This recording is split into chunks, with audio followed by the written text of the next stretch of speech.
ये सारे नेक्स्ट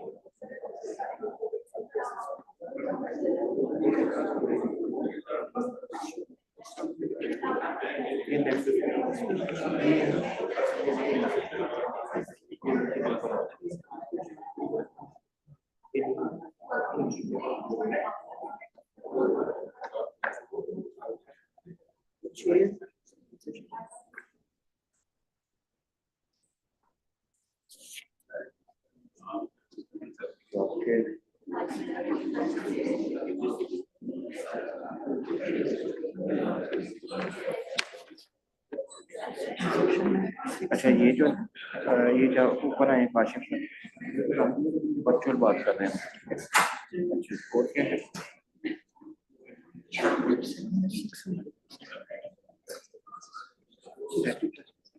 एक दो तीन चार पाँच शीजा इधर आ गया शाजा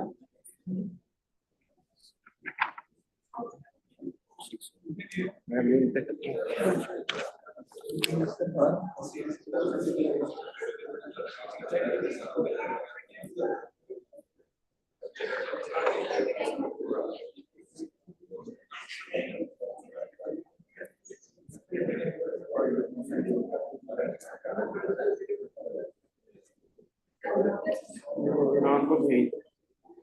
प्रोग्राम में जनरेट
या फिर मुझे नौकरी की हैसियत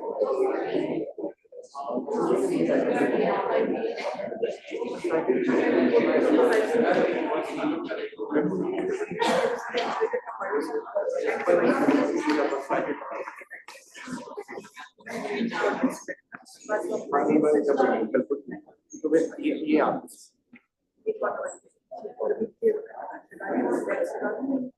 पेड़ लगा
ये डॉक्टर हाजरा लिखा, ये डॉक्टर हाजरा का रख दिया पहले सेशन में इनके बिहाफ पे ये कर रहे हैं। अच्छा अच्छा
بسم الله الرحمن الرحيم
Bismillahirrahmanirrahim. Ladies and gentlemen, I request you please be seated, and I will request to the students and the faculty those who are sitting at the back, please come forward after the speaking. Please sit to and third row से onward जो सीटें हैं उनको fill करेंगे.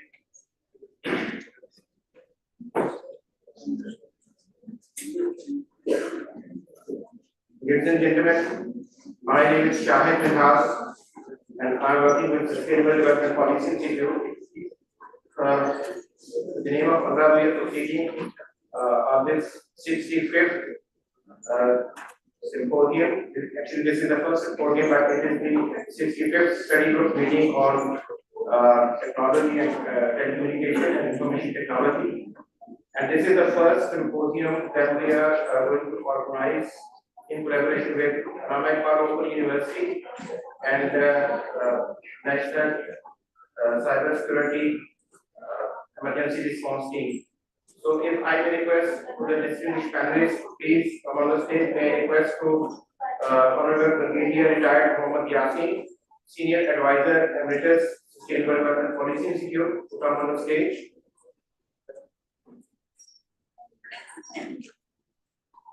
If I may request to Professor Dr. Hajar Ahmed, Dean Faculty of Sciences, Allama Iqbal Open University, to join the stage as the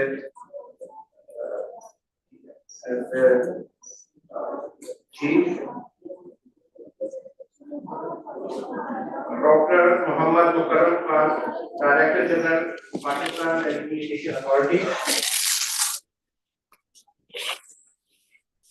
Brigadier Dr. Faisal Nawaz Janjua, Deputy Director General, Artificial Intelligence. Dr. Mahdeen Afzal, Executive Director, NCERT, National Emergency Response Group. Dr. Mahdeen, she's okay.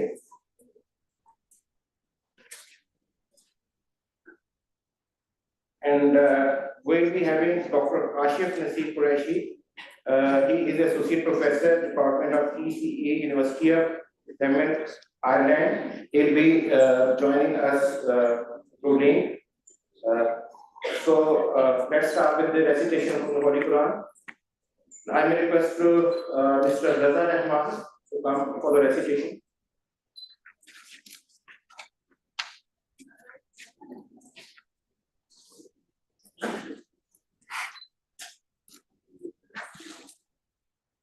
أعوذ بالله من الشيطان الرجيم. بسم الله الرحمن الرحيم.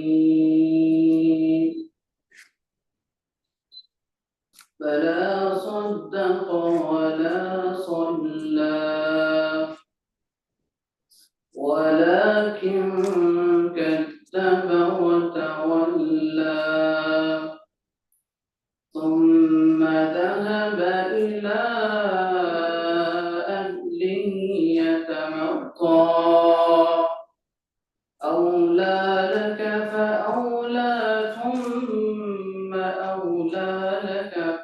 لولا أيحسب الإنسان أن يترك سدى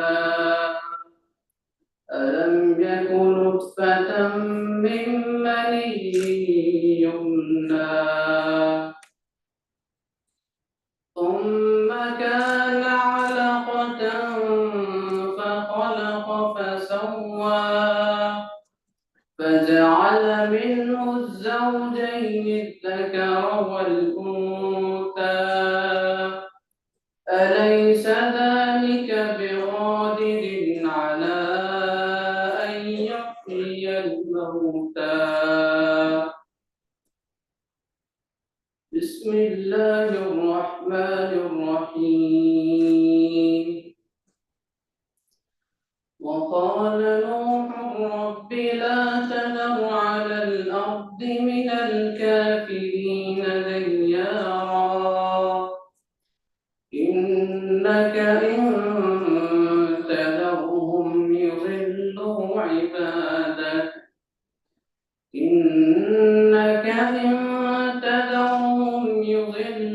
عبادك ولا يلدوا إلا فاجرا كفارا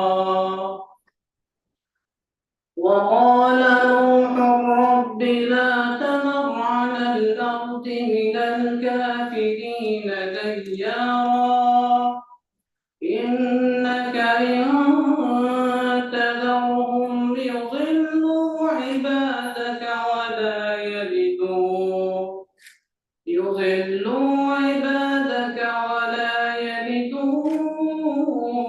إلا فاجرا كفارا رب اغفر لي ولوالدي ولمن دخل بيتي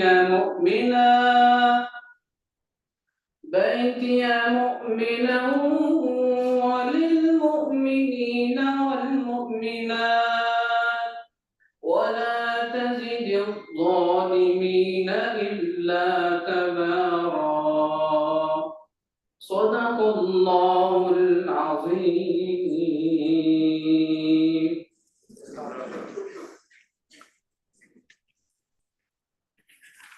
Jazakallah.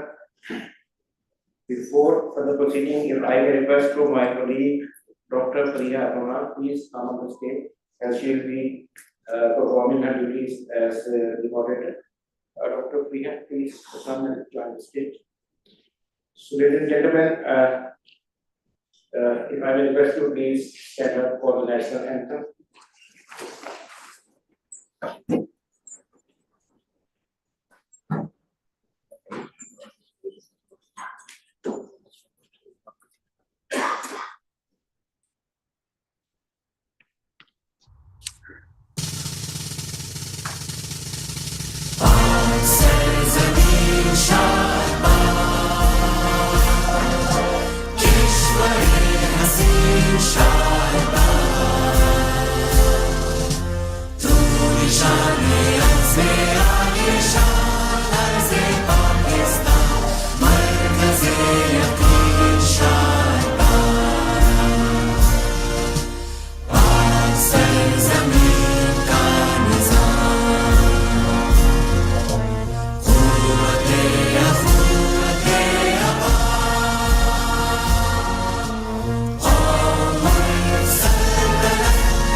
Thank you. As I have mentioned that this is the first symposium on artificial intelligence and cybersecurity, which is the need of the time. As it is said that है वो दिनों की मशीनों की हुकूमत एहसास है मोहब्बतों को जब देते हैं आलात and now this is the era of communication, digitization, artificial intelligence, and cyber security challenges. So this is the 65th study group meeting on artificial intelligence, cybersecurity, and communication challenges. And for the opening remarks, so if I may request Brigadier Muhammad Yasin for the welcome remarks to come to the stage and share the brief background of this study group meetings. And actually, this is the brainchild of Brigadier Yasin, that he's been doing this for the last more than 31 years in STPI. By profession, he's a chartered engineer, and he is author of and co-author of a few books. Has served in various capacity in Prime Minister Secretariat, in Pakistan Army, in National Center for Electronics, and also STPI. With this very brief introduction, I request the Brigadier Retired Muhammad Yasin for the welcome remarks. Please welcome to the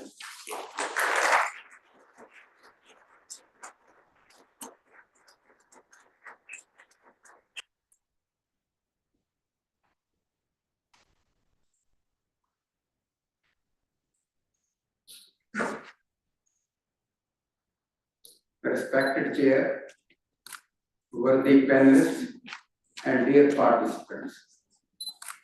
It's an honor for me to welcome you to discuss an important subject, that is, meeting the challenges and exploiting the opportunities of artificial intelligence with a focus on cybersecurity for Pakistan.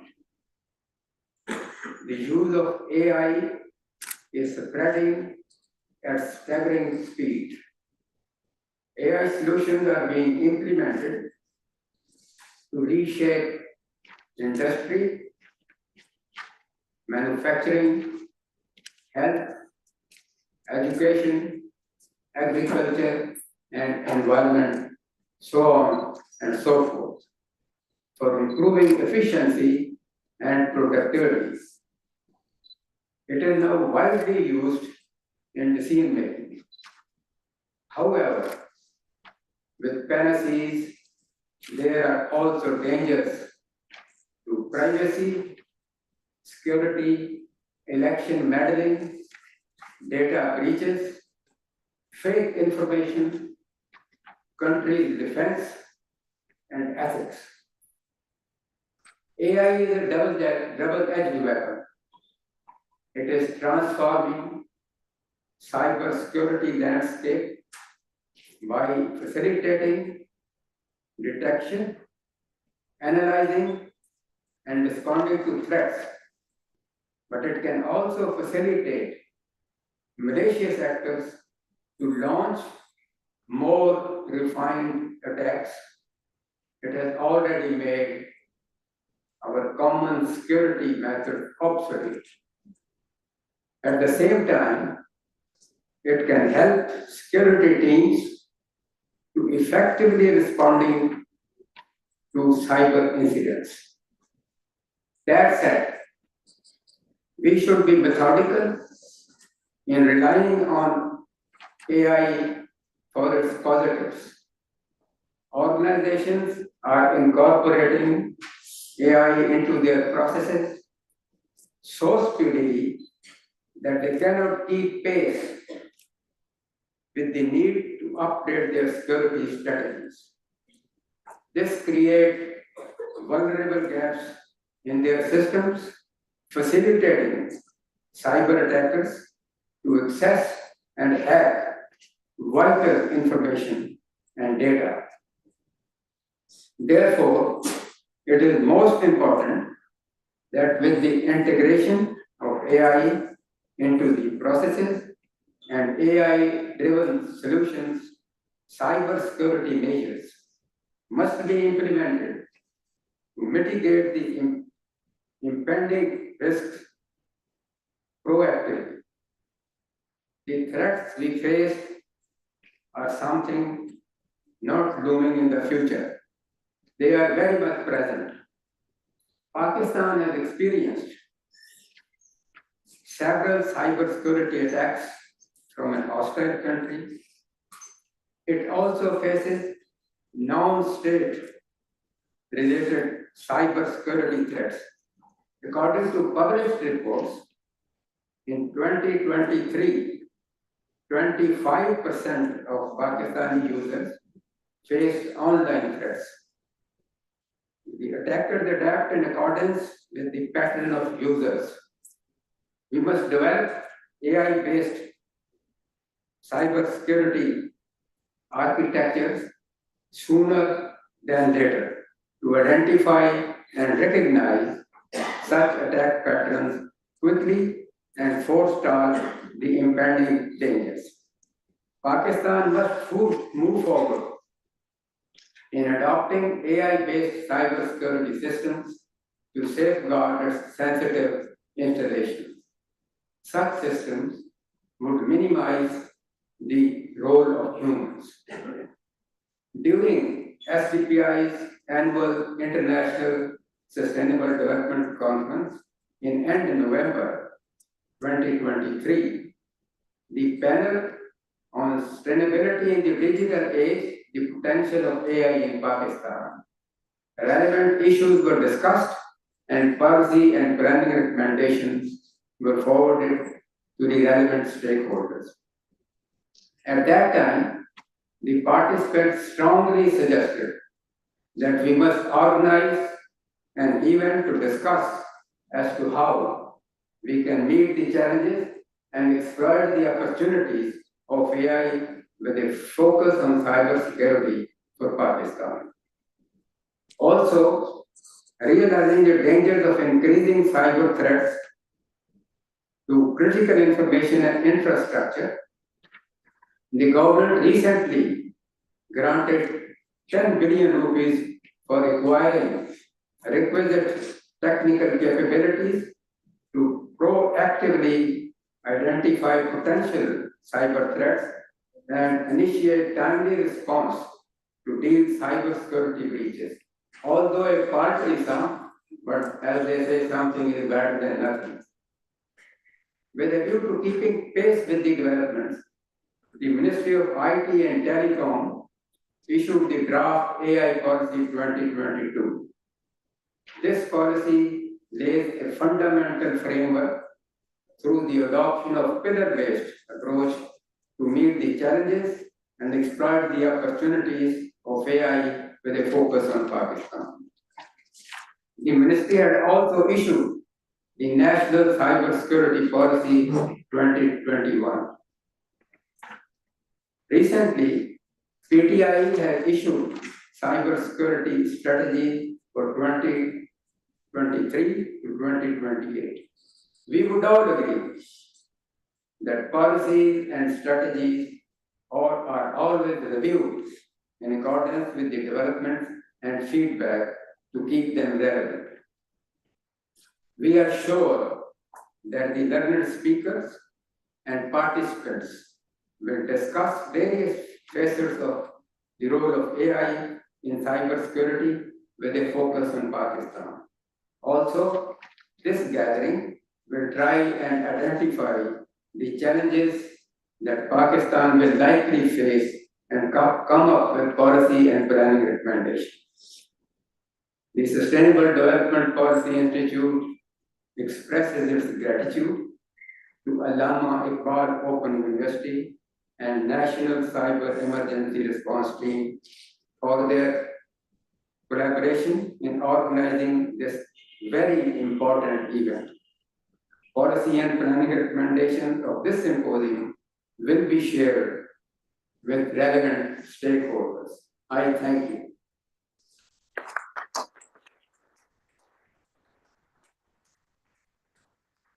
Thank you very much, sir, for highlighting the importance of this very important subject. So my colleague that I can call as Mr.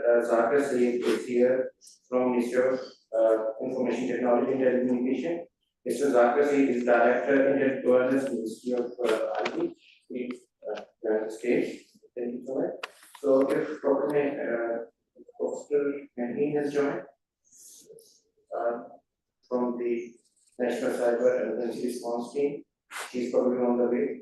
So, ladies and gentlemen, before I invite chair of the session, Professor Dr. Asha Ahmed, so let me very briefly share with you that this symposium has two sections, and the first section is the proceeding, and the second section will be having Professor Dr. Nasir Mahmood, the Vice Chancellor of Ahmedabad University this year, Mr. Aslam Hayat, Senior Policy Fellow, Asia, and Mr. Mudassir Hussain, Vice President, Public Policy and Regulatory Affairs, JAS Mobile in Pakistan, Professor Dr. Yasser Ayaz, Chairman, NCAI NAS, Dr. Abdul Yunus, Executive Director, Sustainable Development Policy Institute, and the expected Federal Minister for IT and Telecommunication and Youth Affairs will also be joining us probably after some time. So, with this announcement, let me invite Professor Dr. Asha Ahmed, Dean of Faculty of Sciences, Ahmedabad Open University, to come to the podium and share her thoughts and the importance of this very subject on artificial intelligence and cyber security and the role of academia. Thank you.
At Ahmedabad University under the able leadership of Vice Chancellor Professor Dr. Nasir Mahmood is in the process of organizing various events in the form of seminars, conferences, symposium, expos at main campus and in the regional offices as part of 50-year celebrations, which we are finally be concluding in May this year.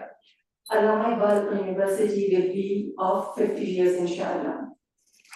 With its contribution in obviously education, research, and education, particularly reaching to the doorsteps of masses throughout Pakistan. And now we have launched some programs at international level as well. Regarding this symposium, we all are concerned about the rapidly evolving landscape of technology, AI, and cybersecurity, which have emerged as transformative application, not only as it has redefined the forms of national security, but also have exerted a profound influence on the socio-economic status of the nations. And here, this is our concern to look into the issues being encountered or will be encountered by the government of Pakistan at larger level, and educational institutions obviously they play a big role in providing solutions to such problems, and we are here as part of this team. As Pakistan, you all know, navigates its trajectory into the future, a comprehensive understanding of the emerging technologies like AI, cybersecurity, and this is the need of the hour. These technological advancements are not merely the tool to be used for marginal future development, rather they work as catalysts to boost every aspect of the contemporary society, from governance and defense to the commerce and daily life. So not only on the larger scale, but if we start from the home life or from the institutions, AI is playing a major role. As teacher, as researcher, I have observed my students of MPhil and PhD, when even I wasn't aware of how much this AI is into the academia. I got the research reports, thesis, which were amazingly written, and obviously since human input was less, we picked there is something wrong with these researches. And when we went into the details, we found, oh, this is the new technology, and our youth is already into it. So we found the solutions to find out where we can help the students be on the right path and make use of AI in a positive directions. Yes, AI can be used and is being used positively as well. So here in this symposium, we will be focusing on uses in positive direction rather than misuses. So we have to control it as teachers, as researchers here in this forum, and obviously our experts will be throwing light on these challenges in detail. The challenges and opportunities posed by these technologies surpass the jurisdiction of conventional security concerns, reaching into the very heart of strategic national planning. So this is the time, but the time to aage nikal chuka, we are already into it, and we want to strengthen the systems, ongoing systems at different levels. Government के जैसे आज हमारे साथ Ministry of Defense से Dr. Faisal मौजूद हैं. He will be here. He is chief guest of honor with us. How we can take care of such indulgences, challenges in negative direction, क्योंकि हमें थोड़ा अंदाजा है अपनी जो national mind track है कि या human mind track है, तो national में इसको allegation ही लगाना चाहती हूँ कि negative चीजों को हम जल्दी pick करते हैं, उन negatives को हम कैसे control कर सकते हैं और उन positive को कैसे हम लेके और इस technology का use कर सकते हैं ताकि at international level we can compete with the developing nations और एक अच्छा image जो एक nation का होना चाहिए उसको कैसे strengthen कर सकते हैं. So this is the need of the hour that policymakers and stakeholders should move beyond a reactionary stance and must accept its emergence by looking into the challenges and opportunities logically. Logically, I will highlight this word over here and force this word over here. AI is there. We cannot deny it, but the use of AI in positive direction is again should be our objective and a challenge, and to stop the negativities of this technology again is a challenge, and look into the positive way of using this technology. The strategic guidelines crafted by the country must be based on the collaborative wisdom to address the immediate threats and advantages presented by the continuously evolving nature of these fields. Not only in educational institutions, in all departments, so that we can use its positive ways rather than the negative ways and enhance our image at national level, at international level, and secure our privacy. Cyber security की बात हो रही थी कि उसको हम इस तरह से लॉक करके रखें कि वो एक्सेस ना हो किसी की भी. I have observed in institutions, educational institutions, छोटी सी example मैं दूँगी जहाँ पे results compile हो रहे थे. This is not AIU. मैं clear कर दूँ किसी और organization की बात कर रही हूँ. I will not name it. मेरा अपना बेटा वहाँ पढ़ रहा था. A boy very clever in this. He found the password and he just उसको जो results को manipulation है, he did it. और फिर the whole staff they were so worried about it कि ये कैसे हो गया. Finally they found a student of their own और उनको नहीं मालूम था कि इसको हमने fool proof कैसे बनाना है. Again they took I mean expertise of that student. उसको उन्होंने कहा हम आपको कुछ नहीं कहेंगे, हमें बता दीजिए कि आप कैसे एंटर हुए और इसका सोल्यूशन क्या है. हमारी यूथ तो माशाल्लाह इतनी इंटेलिजेंट है, इतनी क्लेवर है टेक्नोलॉजी, हमें सिर्फ इनको डायरेक्शन देनी है. चैलेंजेस अभी डॉक्टर ब्रिगेडियर साहब ने जिक्र किया हमारे सामने हैं. Threats threat landscape evolution we have to look into skill gap. कहीं है अगर तो हमें opportunities provide करनी है अपने youth को so they can learn. और फिर हमारे जो leaders हैं, HODs of the department हैं, अभी सुबह ही मैं बात करी थी हमारे computer sciences department के HOD यहाँ बैठे हुए हैं doctor Salim, about the changes we can make in our curricula so that the curricula is as per needs of the market. And he sure, if we are already into it, we have modified the curricula of our postgraduate, undergraduate courses, and we will be offering programs related to particularly this discipline to fill the gap, skill gap. Then regulatory framework, yes, we do need it, that will be done at government level. Then international collaborations, they are must. Must because yes, we have got expertise, but the international collaborations we will be having a taste of a skill, technology, skill gap that we will be learning from the others as well.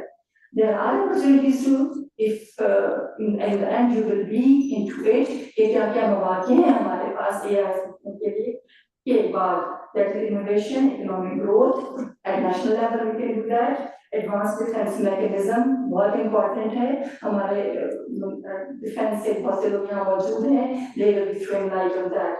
Capacity building within the departments, this is must. अगर हम दौड़ में शामिल नहीं होंगे तो हम पीछे रह जाएंगे. Again we have to train, we have to जो professional development होती है in the departments, academia है उसके मुताबिक देना है, हमें ministries में, defense में है, कहीं भी किसी भी area में, तो we have to go with it. Then strategic partnership, again this is must to strengthen the system. And as the Brigadier Sahib has already shared, government of Pakistan has already started taking action about uses and misuses of AI in various departments, besides exploring the opportunities for leveraging AI and cybersecurity within the national strategic framework. Again, he mentioned we are lack of funds. With limited resources, हम ऐसी nation है कि wonders कर जाते हैं, चाहे हमें extra efforts भी करने पड़े, we don't calculate यहाँ we are being paid for it, हम voluntarily भी कूद पड़ते हैं जहाँ कौन की बात आती है. Inshallah we will be doing that, and Allama Iqbal University assures SDPI and National CRT team, we are with you and we will be with you in organizing such fruitful, mindful, thought-provoking seminars and conferences because they are need of the time. Thank you so much.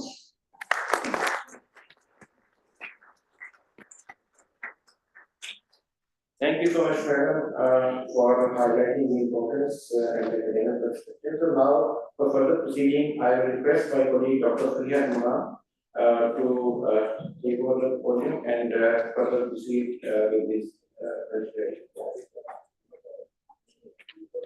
Thank you very much, Shahid Nasa.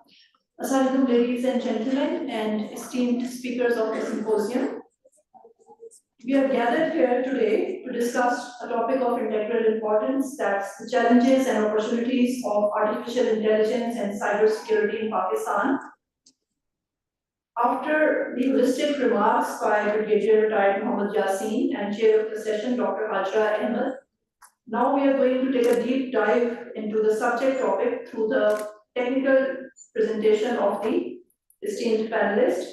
And in this regard, I would like to invite the guest of honor of this session, Dr. Faisal Nawaz Janjua, Deputy DG, Artificial Intelligence at Ministry of Defense. I would like to invite Dr. Faisal Nawaz for his technical presentation.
Dr. Marina.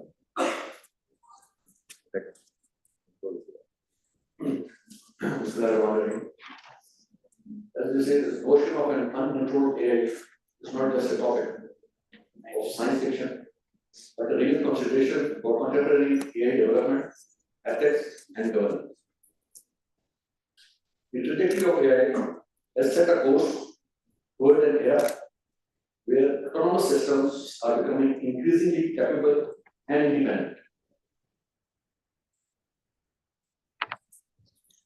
The implications of AI evolution towards the autonomy have sparkled a discourse that grapples with both the potential benefits and challenges it poses to human oversight and control.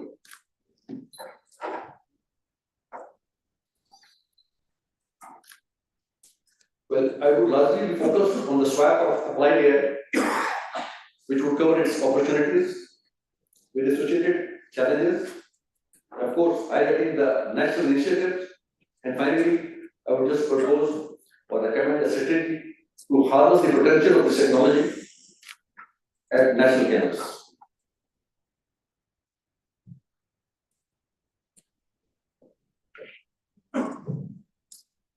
So this artificial technology, what basically it refers to, it is the development of those machines, those dumb machines, which be converted into an intelligent machine so that they can act the required human intelligence given by those machines.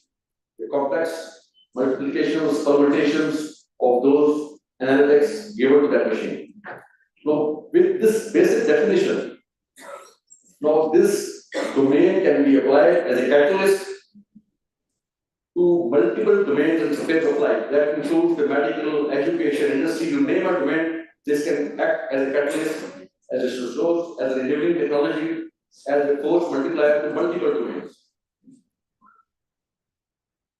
which can include the precision farming, the crop monitoring, the disease detection in farming, and then when dives into the economics, it covers the financial forecasting, the fraud detection and prevention, you name a supply chain optimization, and similarly, on the same lines, it covers and enables the cyber domain also, which includes the enhanced threat detection and prevention,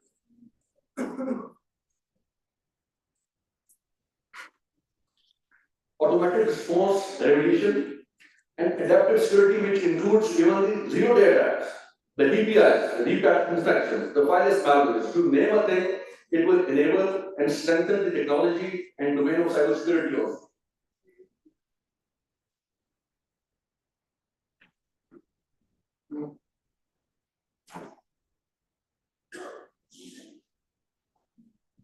Now, few words about the investment trends. You can see AI as a transformative force. You can see the AI index report of 2023. You see the investment of different countries on only AI domain. That is 250 billion almost spent by US in AI domain only, not the IT community complete. It is US spending 250 billion in AI domain only. Similarly, China, Israel, you can say that. And similarly, Stanford Institute gives a report that after like 2023, this would be an exponential increase.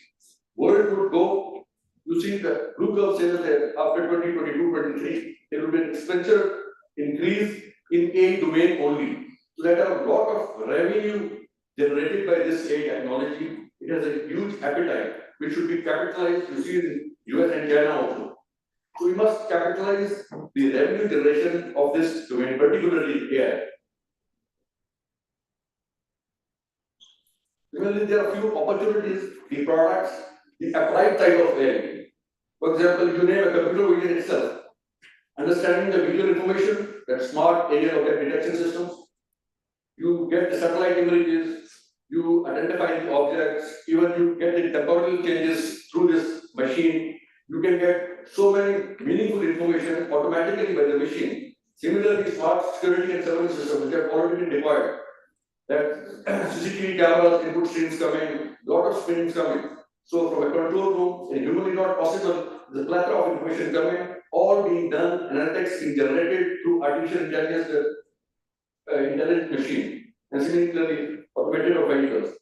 You come in the domain of NLP breakthroughs, you see transcriptions, not only the media transcription of the GSM calls automatically transcribed, you can generate the summarization of those transcriptions, you can make the labeling of the speakers, the validation of the speakers, you can get the translation of multiple languages, you just give the input of any language, you can translate those languages in any of your desired output.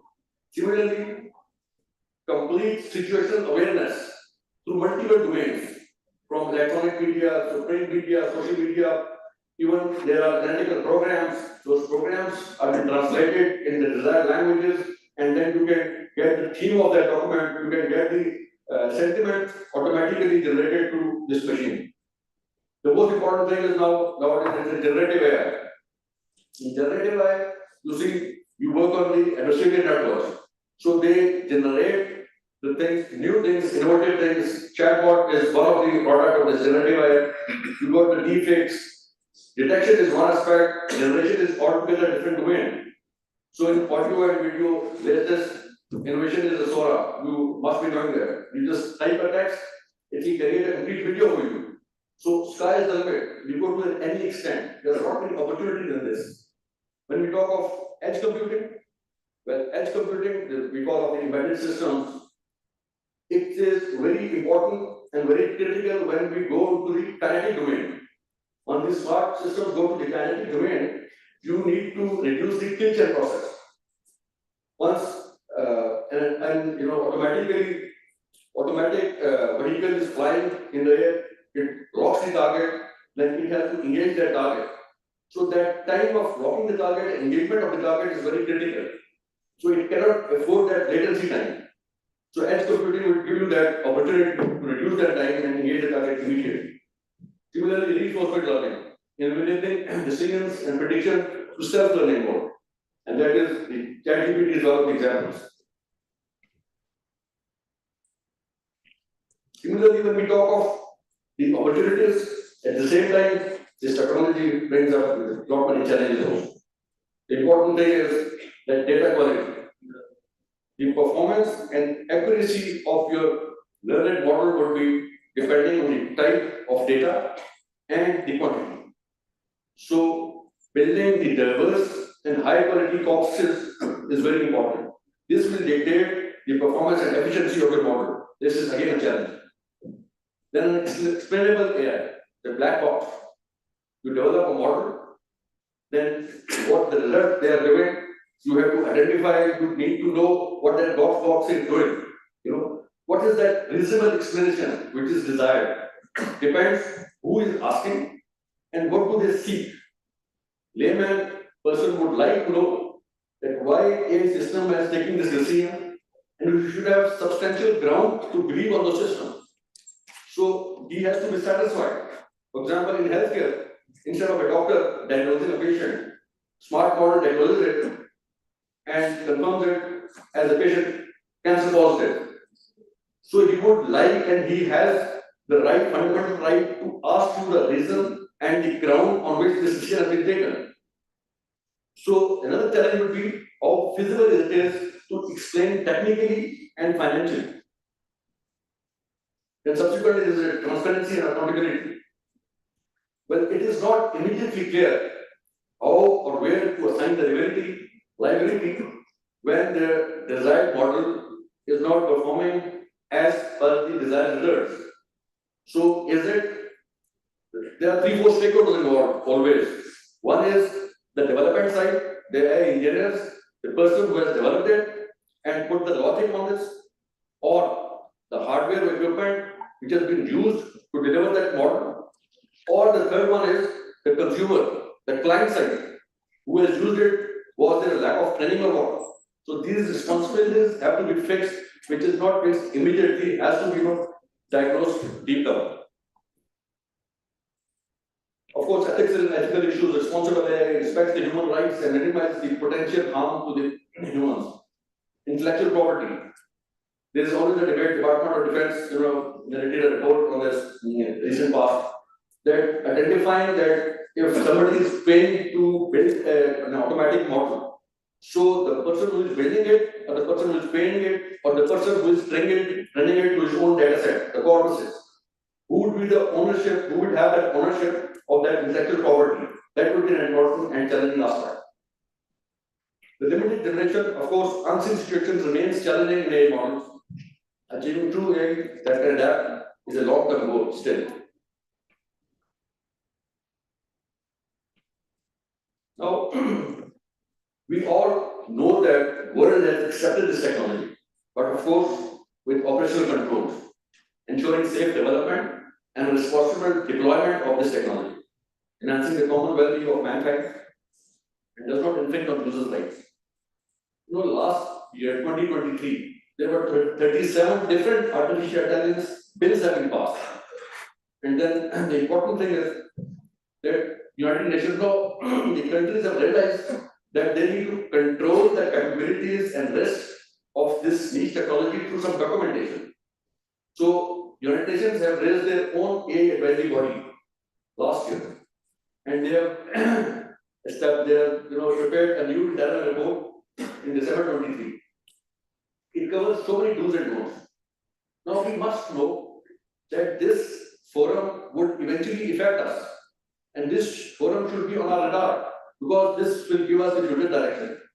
Levels of facilitation to the underdeveloped countries.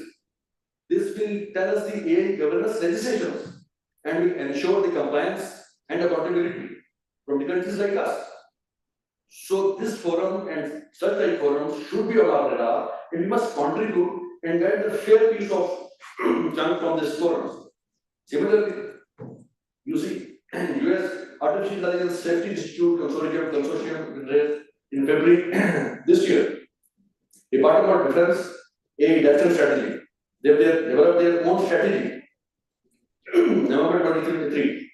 First, countries like US, United States have first AI roadmap. They have realized that they should have a clear roadmap, and then their cyber and infrastructure security agency have their own cyber AI roadmap. And similarly, they have the National AI Commission Act and AI principles for ethical use and so on. China says that they are targeting 50% boost in computing only with respect to the United States. Development countries like UK, we see data protection and digital information bill has been passed. AI data protection risk toolkit inquires organizations or using any generative AI. They are accountable to the government. And the European Union, they have passed the act, and in that act, anybody doing AI offense has to fine 30 million euros. You see, that is how the developed countries are controlling the risk generated by this technology, but at the same time capitalizing on the potential of this niche technology. Now coming back to our national canvas, it is always said that we are far behind. We are the followers, we're not the leaders. Like we are behind 10 years. Somebody said we are behind 2 decades, 3 decades. Agreed. If yes, then we must identify the underlying reasons. And those reasons must be accepted.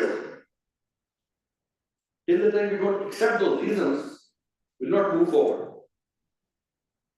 But on the flip side, we must know that if we are following, we are the followers, then the better part is we have already a beaten track.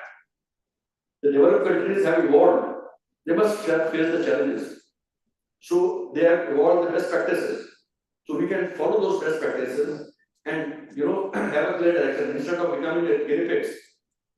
So the important aspect would be first is that AI needs basic fuel is the data sets, the corpuses. Do we have the data sets we have? Yes, we have. Now the FBI, Excise and Taxation, and lot many departments. We have lot many departments having data reservoirs. So do they share the data set? Do they carry out the analytics on those? No. Why? Why don't they share the data sets? They might have the apprehensions, insecurities. So why don't we resolve those insecurities? If there is an over-possessiveness, they should be told, awareness campaign should be started. Or if they have genuine observations and applications, that should be clarified. Like they would say that we are insecure if data at rest is with us, if data is on move, who will be responsible? Then we need to have data sharing mechanisms, data governance frameworks. Do we have those? If we don't have those, we must have data sharing mechanisms so that the data owners should be satisfied. And if we have those data sharing mechanisms also, and this huge data will be shared, do we have the infrastructure? Do we have that network? Do we have that type of compute? The concept of cloud computing, the storage?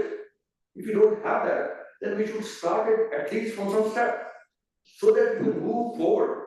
We should have a clarity of mind and a clarity of mind where we want to go. However, there are recent initiatives. One is the steering committee on AI initiative under the Ministry of Science, HSC. Fortunately, I am still a part of that committee. Is doing a wonderful job. One is that is auditing and monitoring what all is being done across the country. But most important part is it is seeing and categorizing that there is no duplication of efforts. You see, this was very important. This is being done very wonderfully. The second point is the formulation of artificial intelligence national task force under Ministry of Planning and Development. An excellent step. Huge work was done. Again, I was part of this national task force, one of the leading members. We have divided, multiple domains and study groups, and a lot of efforts have been done. People have done a wonderful job. But unfortunately, what happens is when there is a change of government, it was diluted, right? So this type of steps needed continuity, long-term plans. So continuity is another factor which is very important. Right? After having said everything, I would just humbly submit 2 points. One is that we must take stock of our general state of a stock of our current state of capability. What all we have. We should not always blame that we don't have nothing. What all we have, we should start from that scratch. And then another important thing is that this national aid policy, which I was also part of preparing it, a lot of people have done a lot of things and it has become as a document. So this document should be implemented. There still have a lot of improvement, there's room of improvement in the document, but this document has to be implemented so that people should follow some ethics, some rules, some framework, which how to grow. One, and as proposed in that national aid policy, the important thing is that establishment of the FAI directorate, which should monitor, standardize the aid efforts across the country, even across the boundaries also. And as suggested in the national aid policy, that national AI fund board, so that there should be a central mechanism who would generate the products and then fund them accordingly. This is one aspect which is very important. And second thing is that we should have some structured approach. One, and second is that approach should be a continuous process. And that would be done only if we create a 10 years national AI roadmap. I would just repeat that national AI roadmap is important. Why? Because it needs a continuity. Right? It should encompass 2 main things. One is the goal. Goal should be clearly defined. That where do we stand as of today? Where we want to grow and go and achieve what? Down the 10 years line. And how those would be achieved. Smaller milestones. Identifying the enablers. What all are the enablers? How we can achieve those goals through those defined KPIs. Every KPI would be achieved, and if there is a correction required, we can always correct our path, or depending on the desired KPIs. And third one is the prioritizing the domains. There are a lot many domains we can work on, but there are a few domains which can quickly give you a response, revenue generation. That will be a low-hanging fruit. So that roadmap would define the low-hanging fruit so that the KPIs will be completed and ultimately to achieve those goals. And then there is an apprehension that after having the AI models, machine learning models, there will be joblessness, unemployment. So that concept is to be clarified that how that skill gap will be bridged. That will be defined in the roadmap. And of course, the data reservoirs would be shared. The apprehensions of data owners would be clarified. based on the data governance frameworks which will be generated by this roadmap. Last point, important is collaboration must not be forgotten. Domestic efforts, though, should be continued, but coupled with our international and national levels. Even the government to government is okay, even industry to industry is fine. We must collaborate and must not try to reinvent the wheel. What all has been done, we must capitalize on that technology and grow forward. We must grow together along with the international community. Well, I would just conclude by saying that AI technology should be embraced, not bypassed. Important takeaway is, it is never too late. We still can take off, but should with a clear, realistic, and consistent national aid program. Thank you very much.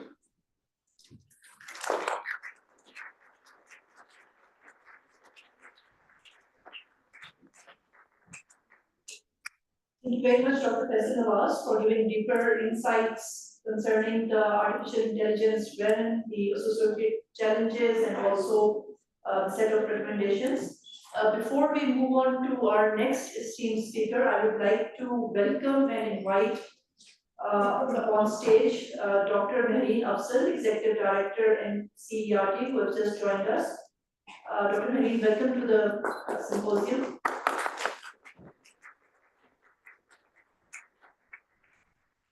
Now I would like to invite Mr. Zakir Sayed, Director, Internet Governance, Ministry of Information Technology and Telecommunication, for his technical presentation.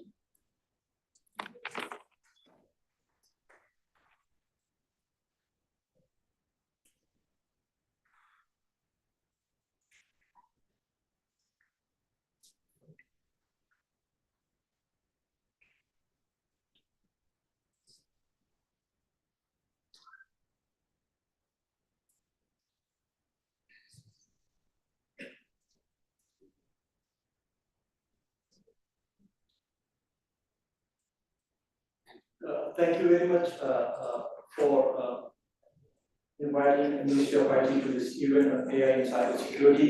As Brigadier Yassin mentioned in his opening remarks, AI is developing at a staggering speed, and it's a double-edged sword. So rightly so, it's an opportunity not only for Pakistan but across the globe, and the world is actually looking at it as a huge potential opportunity in different sectors. So in my talk, I'll try to keep it very short, as we've already talked about the national AI policy, which is the initial draft is already there. So I'll try to very quickly go you all through the national AI policy, what exactly is it, and what is the government realizing as a result of this national AI policy. So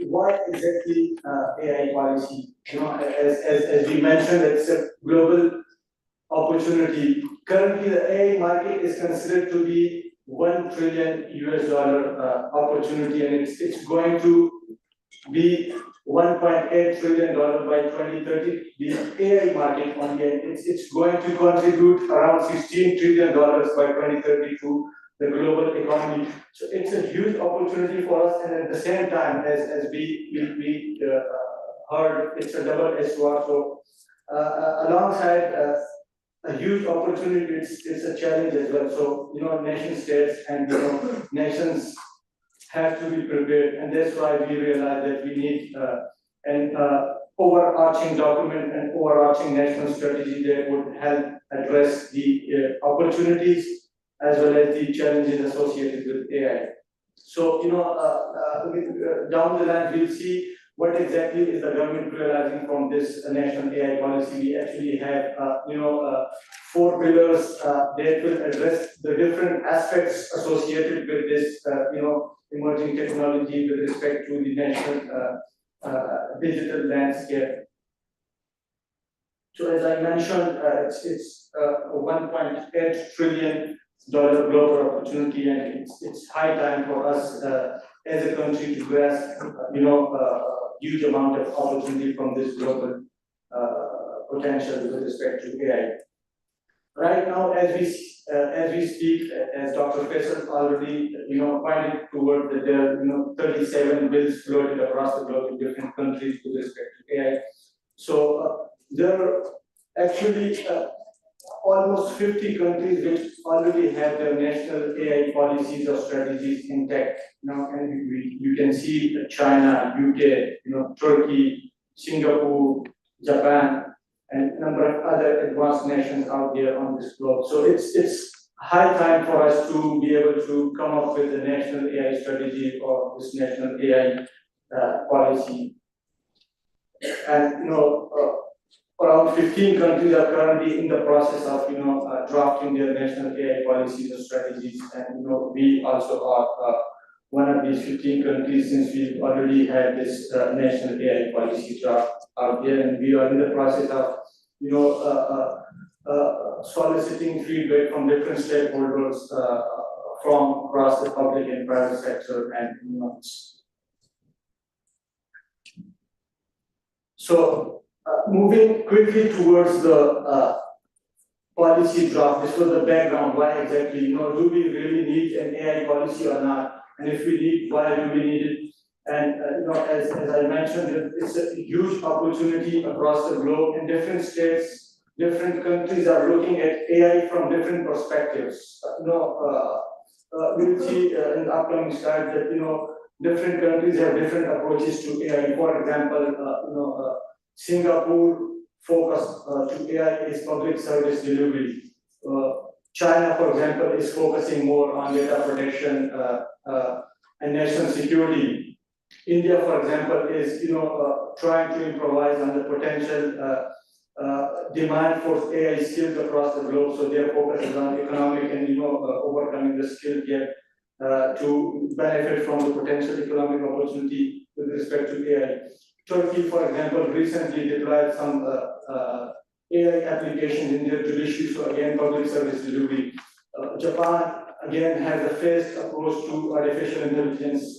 They've got 3 different phases. Initially, they are trying to implement AI in different sectors, and down the line, they will then integrate those different sectors through different data exchange buses. So, if you skim through, globally, different countries have different approaches to AI, and in Pakistan, we were trying to cover all the aspects in 4 pillars of this draft national AI policy, again, which will be finalized by the national AI policy committee, which will have membership from different stakeholder groups. So the vision of this national AI policy is to embrace artificial intelligence by as a responsible and transparent use of AI. And the scope would, of course, be to provide a complete AI-enabling ecosystem in Pakistan, and covering all aspects of awareness, including skill development, standardization, and ethical use of AI. As Dr. Hazra mentioned, some of the students have been using artificial intelligence in writing their thesis or their research papers or assignments. So that again is a global challenge. And another committee within the Higher Education Commission is working on curbing the use of the negative use of artificial intelligence and generative AI technologies in academia. And that committee is actually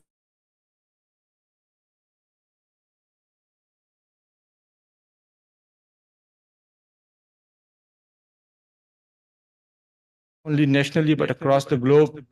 Objectives from this national AI policy again are developmental and responsible. How exactly can we contribute to the global AI ecosystem as responsible and ethical users of AI. So the developmental aspects or objectives of this policy are, training and upskilling. Again, as we mentioned, there is a huge skill gap coming up in the global AI market. So that's again a huge potential opportunity for Pakistan to improvise and to get maximum out of that, increasing public awareness to facilitate the adoption of AI sustainabilities, as Dr. Faisal referred to this AI task force in Ministry of Planning. This task force actually, researched 8 or 9 different sectors whereby artificial intelligence can be applied, and the different teams and members of this task force worked extensively and came up with proposals whereby AI can be used in different sectors. So again, that's another objective of this AI policy, to be able to establish an AI ecosystem, and then responsible use of AI across the country by ensuring the ethical and use of AI. So one of the pillar would specifically be addressing the ethical and responsible uses of artificial intelligence technologies in the country. These are actually the 4 pillars of the AI policy draft, that is enabling AI through awareness and readiness, AI market enablement, because to be able to come up with a comprehensive AI ecosystem, you need to enable the market, which includes the academia, the industry, the public sector, and other stakeholders, and then building a progressive and trusted environment, again associated with the ethical and responsible use of AI, and then transformation and evolution. This is again an important aspect whereby AI technology will be used in different sectors across the country to be able to get maximum benefit of this emerging technology. This is the details of these are the details of the 4 pillars. What exactly are we aiming at from in these 4 pillars? By the way, the draft version of the policy is available at Ministry of IT's websites, and if you may get a copy from there and can go through the draft. So what we actually aim from this AI policy, as already mentioned by my colleagues earlier, that we need national level AI framework, or strategic framework to for the next 5 or 10 years. So in this policy, we have realized certain objectives, certain aims from this national AI policy, that is generate demand for AI job opportunities within Pakistan, not only in Pakistan, but to benefit from the global skill gap with respect to artificial intelligence, and that as a result of this policy, we aim to, for example, train 100,000 graduates in artificial intelligence. As you may know, a number of universities have started bachelor's and master's programs in artificial intelligence, and then we also expect to be training, producing 50,000 diploma holders in artificial intelligence to quickly address the global skill gap in AI. So it's a multi-pronged, all-encompassing approach to AI, covering academia, industry, and governments, and it's these stakeholders that will collectively help enable the AI ecosystem at national level. So policy implementation, this is what the ministry has proposed in the draft, that there will be a steering committee that will help steer the overall efforts to enabling the AI ecosystem in the country, and then policy implementation cell would be there that would oversee the development with respect to artificial intelligence policy across the globe, and then will be specialized working groups consisting of stakeholders from different from different sectors, and then focusing on every single pillar of the national AI policy. So this was a quick backgrounder of the national AI policy draft.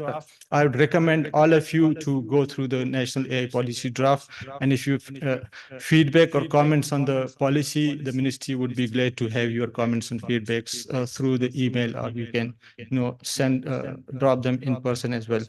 So thank you very much. with concluding my talk, I would recommend, as I already mentioned, that globally different countries are looking at artificial intelligence from different lenses. As we heard, the European Union last month came up with this AI Act in February, last month.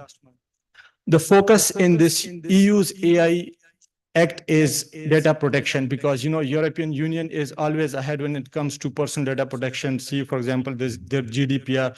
So uh, EU's focus is on data protection. They have attempted to classify AI applications in three different categories. For example, any AI application in the health sector would be classified as high risk AI with respect to personal data protection. And then, similarly in transport sector, it would be considered high risk. And then they have medium risk and low risk AI applications. So China, as I mentioned earlier, their focus is on national security and data protection again.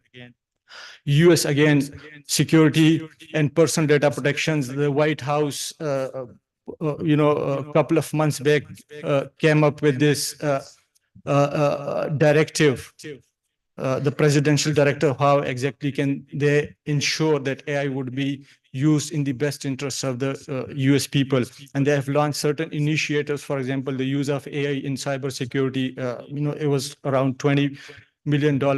And then UK, for example, a few months back, they launched this AI skill program of 120 pounds. And then countries like Singapore, Turkey, Japan, their focus is on the use of AI for public service delivery. So if you skim through the approaches to AI across the globes, we see that we at Pakistan, we are facing all these challenges, skill gap, security, data protection, public service deliveries. And that's why we've attempted to include and to cover all those aspects in this draft national policy. And we inshallah, keep our fingers crossed to be addressing all these challenges through this policy with the input and with the efforts of all the stakeholders across the country. I thank you again. Assalamu alaikum.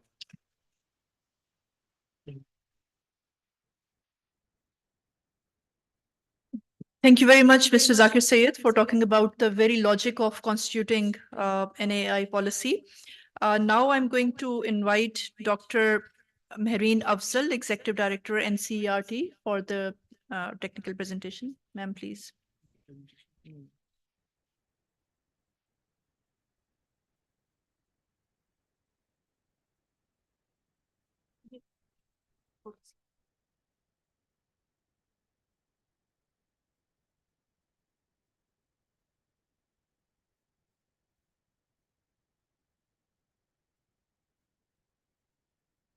जी मैं कर देती हूँ बाद में share कर ताकि audience को अच्छा करते फिर आप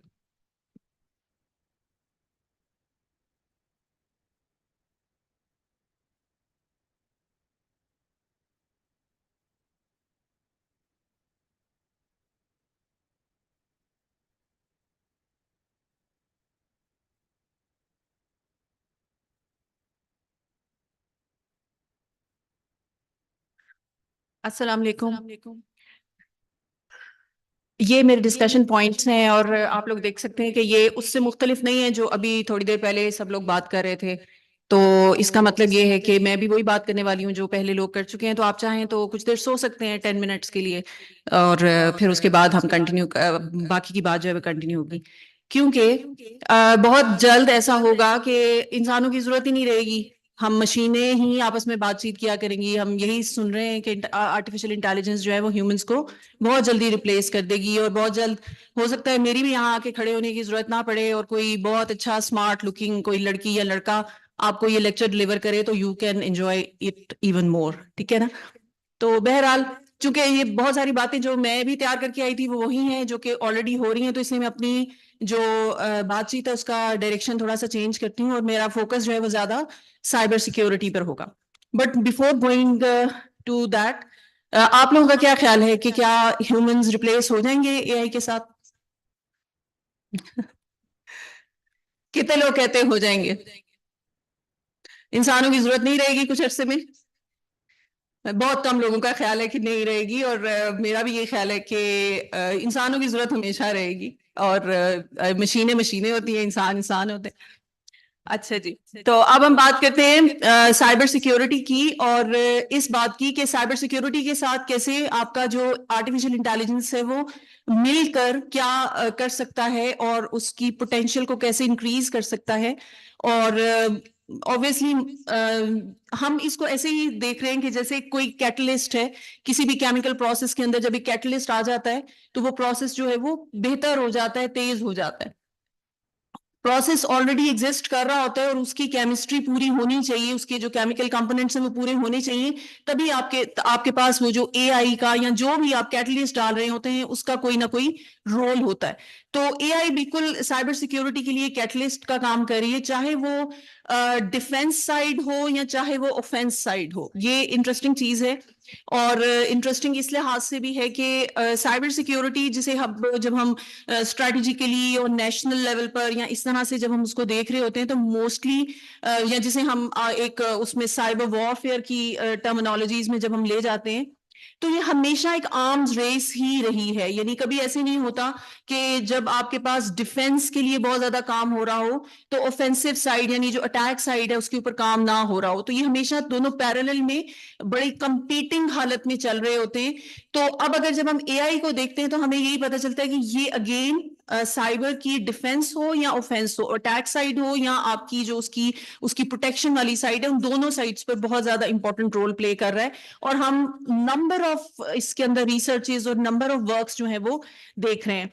तो ऑब्वियसली जो हम ये कहते हैं कि भाई इसके ऊपर क्यों यानी साइबर सिक्योरिटी ने क्यों इससे इतना ज्यादा फायदा लेना है, तो ऑब्वियसली चूंकि इसने क्या कर देना है, इसने आपका जो टाइम है वो रिड्यूस कर देना है। ह्यूमन एनालिसिस जो कि आपका टाइम लिमिटेड भी है, थक भी जाता है, जब वो आपका आपने उसे मशीन के ऊपर डाल दिया और आपने इस तरह से उसकी इंटेलिजेंस को इस्तेमाल करे कि वो कंट्रीब्यूट कर रहा है टुवर्ड्स द जो कॉन्सेप्ट इंसान ने बनाया, लेकिन उसको वो उस मशीन चूंकि कर रही है तो वो ऑब्वियसली वो उससे बहुत ज्यादा बेहतर तरीके से शायद कर रही होगी। जैसे एक आम अगर आप कहें कि पहले हम हाथ से हिसाब कर रहे थे और फिर एक अचानक आपके हाथ में कंप्यूटिंग मशीन आ जाए या कोई कंप्यूटर आ जाए या कैलकुलेटर आ जाए, तो बिल्कुल उसी तरह से आपके पास एक एआई एनहांस्ड जो टूल्स हैं वो हमारे पास साइबर में इस वक्त जो है वो काम करें।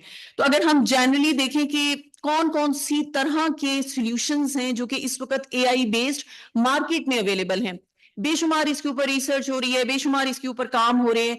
तो यानी फॉर दोज जो कि स्टूडेंट्स हैं और जो कि रिसर्च भी आगे देख रहे हैं, तो इसमें तो मेरा ख्याल है कि कोई मेरे कहने की या किसी के भी कहने की कोई जरूरत ही नहीं है कि लॉट ऑफ पोटेंशियल यानी बेतहाशा काम है जो कि हो रहा है और बेतहाशा काम है जो कि हो सकता है। यानी स्काई इज द लिमिट। आप इमेजिन करेंगे कि क्या क्या इसके अंदर पॉसिबिलिटी है और आप देखेंगे कि कल को वो उसके ऊपर जो है वो स्टार्ट हो रहे होंगे। तो बेशुमार टूल्स आपको अवेलेबल हैं इस वक्त मार्केट में भी, चाहे वो आपके एंड पॉइंट सिक्योरिटी यानी इन सिंपल सा जो कि आपके कंप्यूटर के ऊपर एक एंटी मालवेयर टाइप का सोल्यूशन होता है या एंड पॉइंट सिक्योरिटी जो आपको दे रहा होता है, उधर से लेकर आपके जैसे जो डिसेप्शन टेक्नोलॉजीज हैं जो कि लाइक हनी पॉट्स वगैरह बनाए जाते हैं, या आपके नेटवर्क की एनालिसिस है, या आपका जो है वो इनसाइडर थ्रेट की जो वो डिटेक्शन है, वो इन सब के अंदर बेतहाशा एआई और मशीन लर्निंग के एल्गोरिथम्स इस्तेमाल हो रहे हैं। और इस वक्त ये बहुत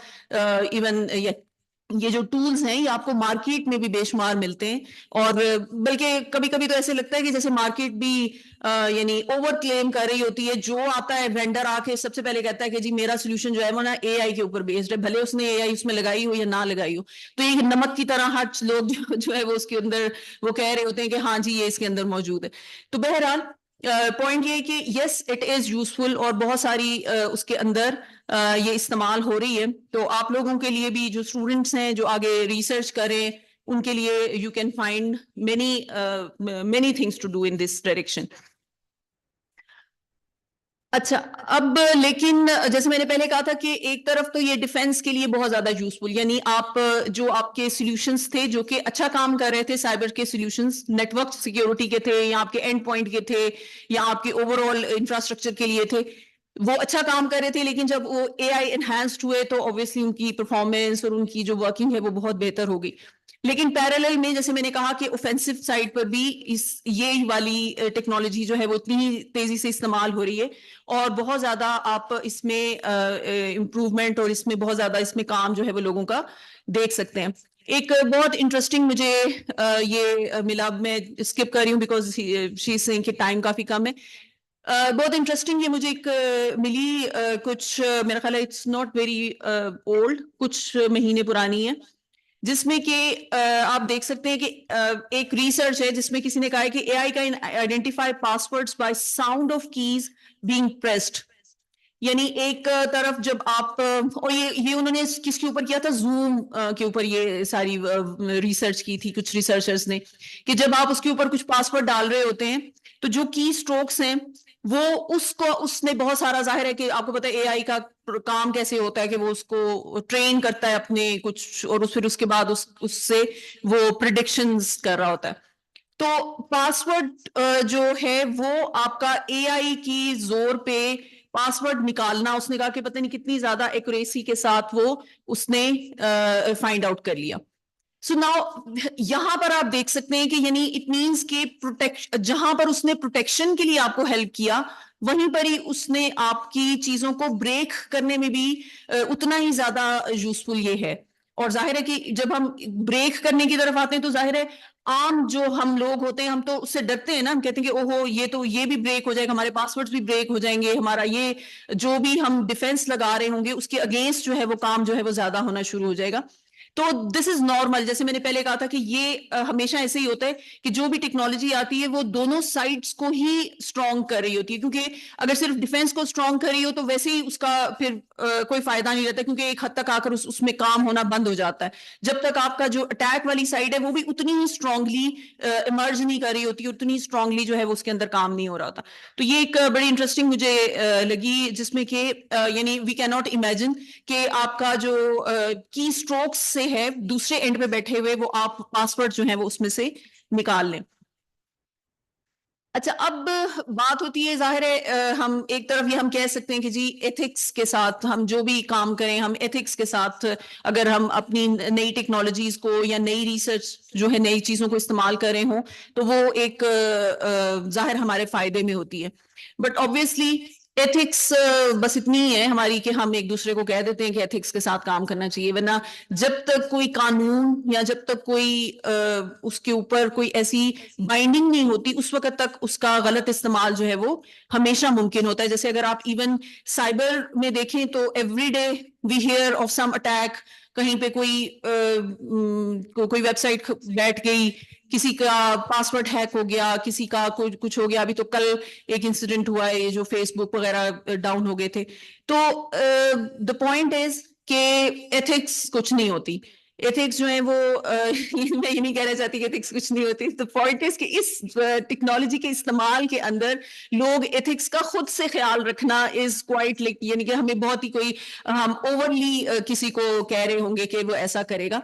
जब तक कि आपके पास कोई ऐसी लीगल नहीं स्ट्रक्चरिंग होगी कि जिसके अंदर आपने किसी चीज को गलत इस्तेमाल जो है वो किसी तरह से आपको पकड़े ना, उस वक्त तक ये, जैसे अगर आप ये देखिए कि साइबर में भी जब ये नहीं थी, इसके अगेंस्ट लॉज नहीं बने थे तो लोग इसके बहुत सारा इस्तेमाल करते थे। लेकिन ये मैंने इसीलिए कुछ स्लाइड्स लगाई हैं कि जिसमें कि आपके पास चार्ज हुआ बाकायदा कुछ लोगों के ऊपर कि हाँ जी उन्होंने रैंसमवेयर अगर अटैक किया था और फिर उन्होंने उन लोगों को पकड़ लिया तो फिर उसके ऊपर बाकायदा क्रिमिनल चार्जेस हुए। तो अगर वो कोई रैंसमवेयर अटैक करता है या कोई किसी की वेबसाइट को डाउन कर देता है या कोई इस तरह का किसी के पासवर्ड हैक करता है और उसको गलत इस्तेमाल करता है और उसके ऊपर कोई आपके पास लीगल स्ट्रक्चर नहीं है कि जो कि उसको कंट्रोल कर सके, तो ethics are not good enough. मतलब अदरवाइज तो हम सबको ही पता है कि किसी का पासवर्ड नहीं चुराना चाहिए, लेकिन लोग करते हैं और करते रहेंगे जब तक कि आपके पास लीगल स्ट्रक्चर ना हो।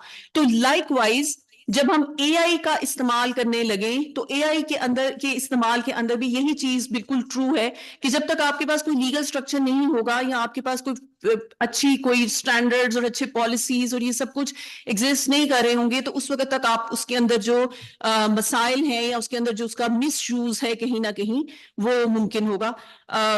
अच्छा लगा मुझे सुन के कि पाकिस्तान में भी इसके ऊपर कुछ एफर्ट्स हो रही हैं और होनी चाहिए। इसके अंदर जो एक इम्पॉर्टेंट चीज है, बाकी तो यानी एआई के इस्तेमाल के अंदर और साइबर के अंदर और ये वाले जो भी आपका लीगल स्ट्रक्चर है, ये एक चीज है।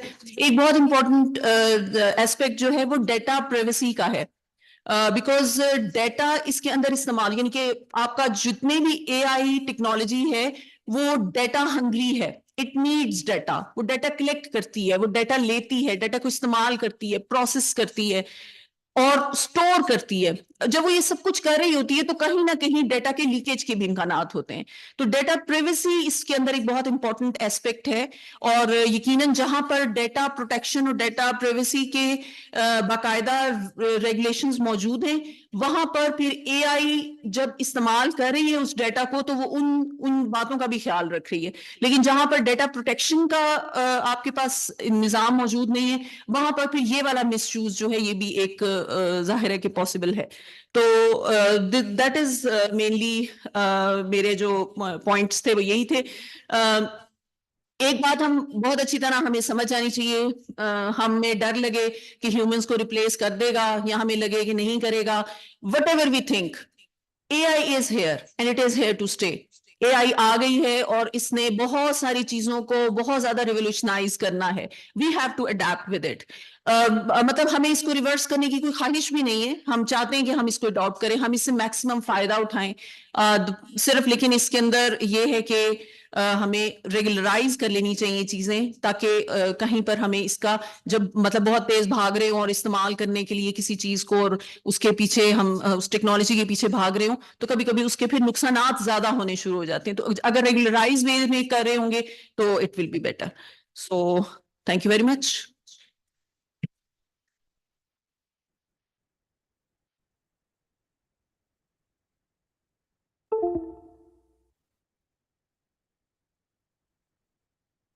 Thank you very much, Dr. Marine Afzal, for your comprehensive views concerning AI and cybersecurity nexus.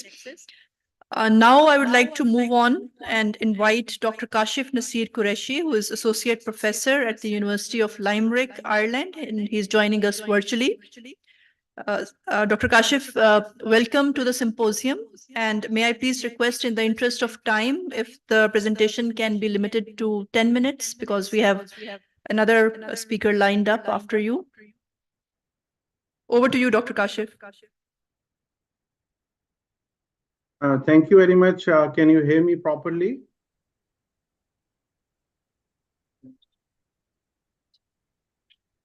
Yes. Dr. Kashif, you may please share the presentation. Yeah.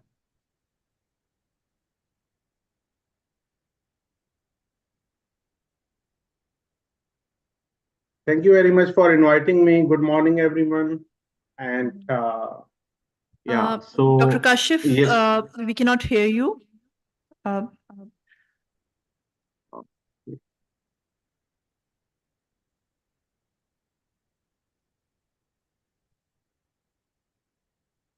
Yes, now you can hear me now.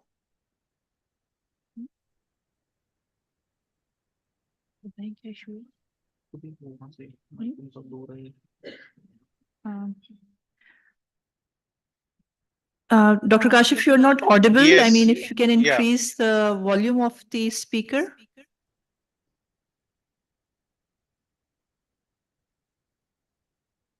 So I hope you can hear me now.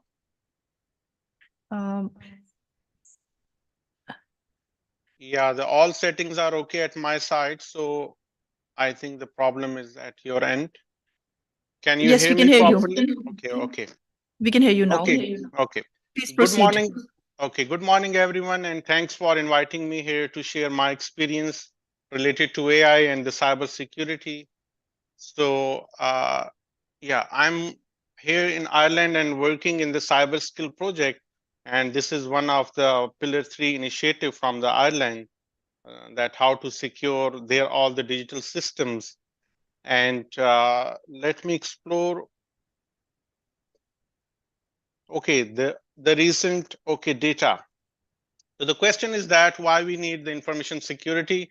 My presentation is very simple. It's for the common man to understand the AI and the cybersecurity impact on our systems and which type of challenges which we have, and how we will protect these all the challenges and our systems by using the advanced technologies.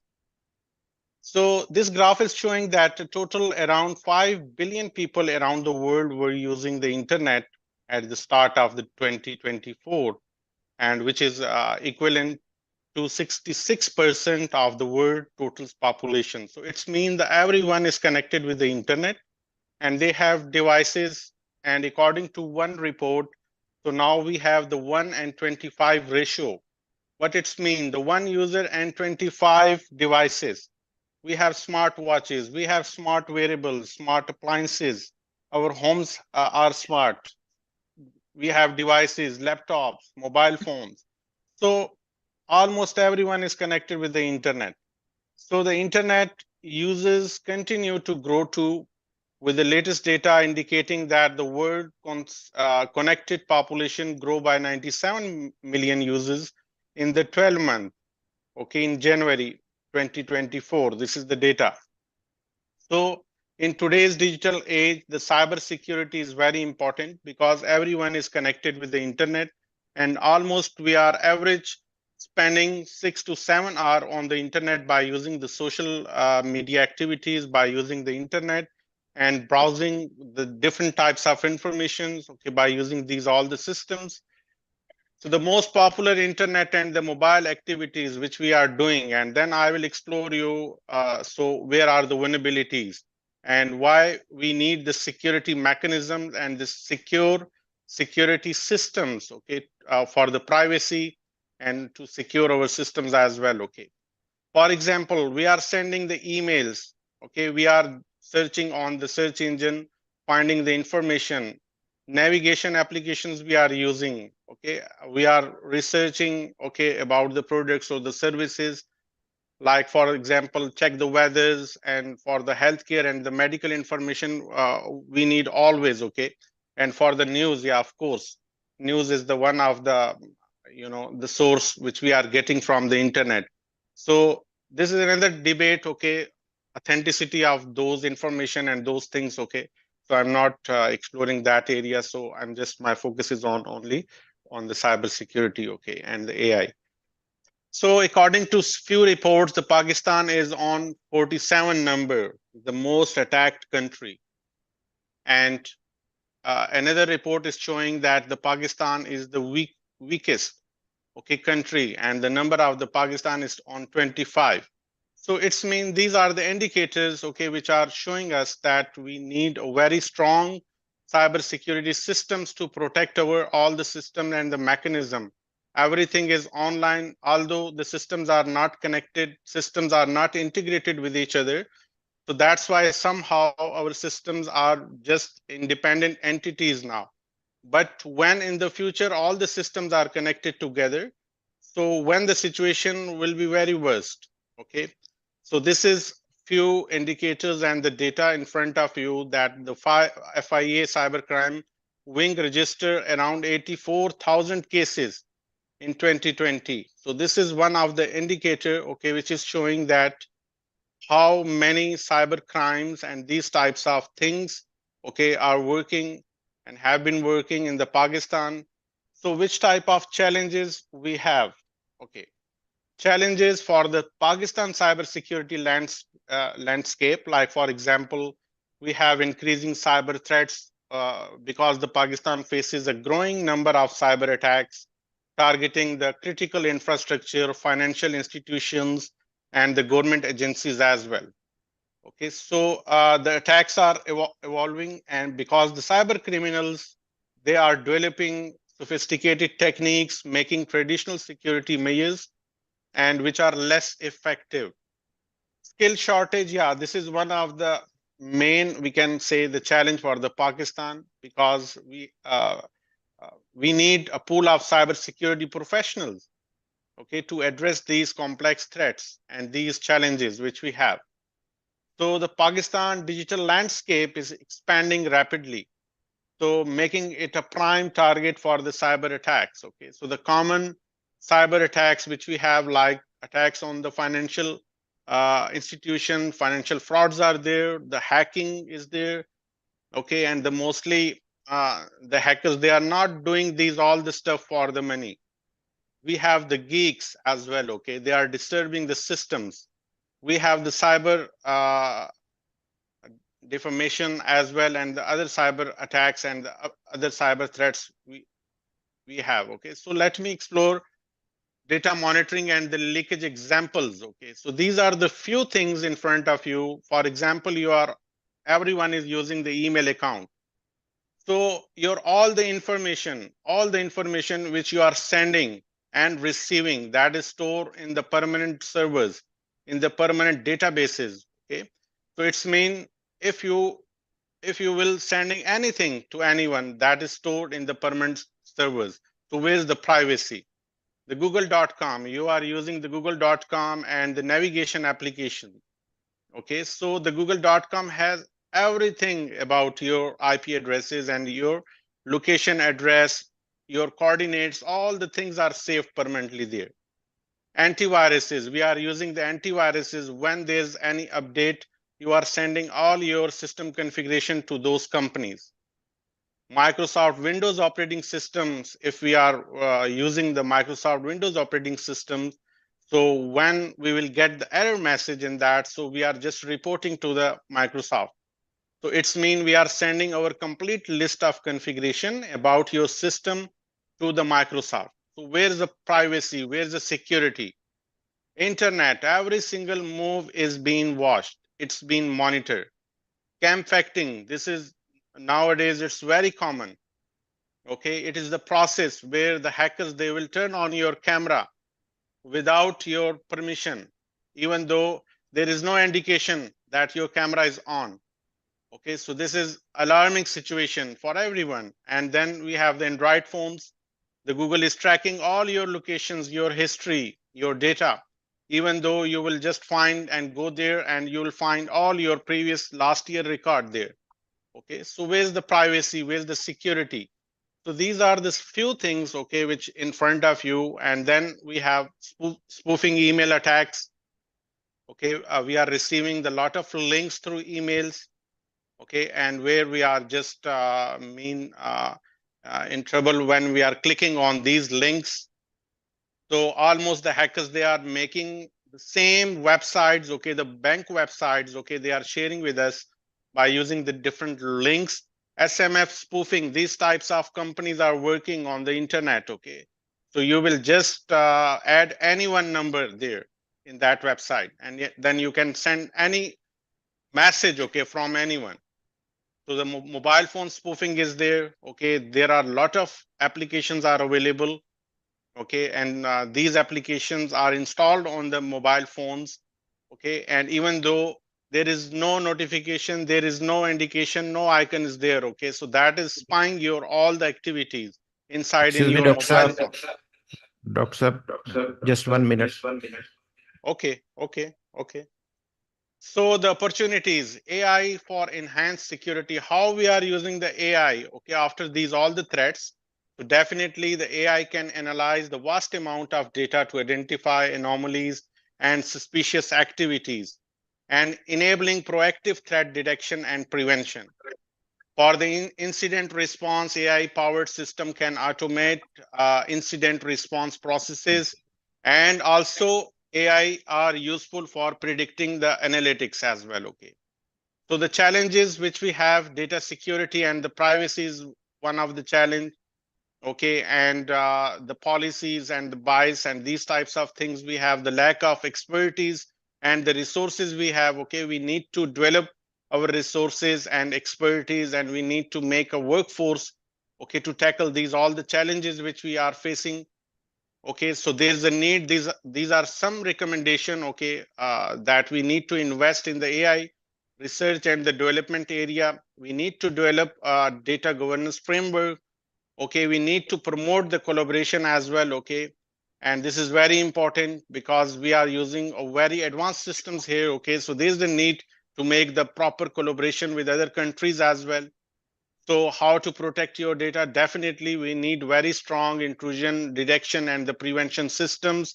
We need to make our own database because we are relying on the third-party tools. Okay, we need to make our own database because the nature of the attacks are different as compared to other databases. Okay, so this is the Thank you, only Doctor. solution. Yeah, yeah. Thank you very much from my side. Yeah, thank you. The time is Apologies short, for interrupting you, actually. but Yeah, I think yeah, we are running yeah. short of time. Okay, Thank you so much. okay, Your okay, presentation is with us, and we'll share it with the audience if it okay. is required. Thank you so much, Doctor, for joining us. Thank you, thank Ladies you. and gentlemen, Dr. Freeha, she has a commitment and has a meeting with World Bank, and she has to leave because we started it a little bit late. So she has a commitment. So apologies from her side. Okay, so we have Dr. Muhammad Mukarram Khan sir. He is the Director General PTA. So last but not the least, sir, if I may request you, please come to the rostrum and share your thoughts as well as conclude the overall discussion, sir.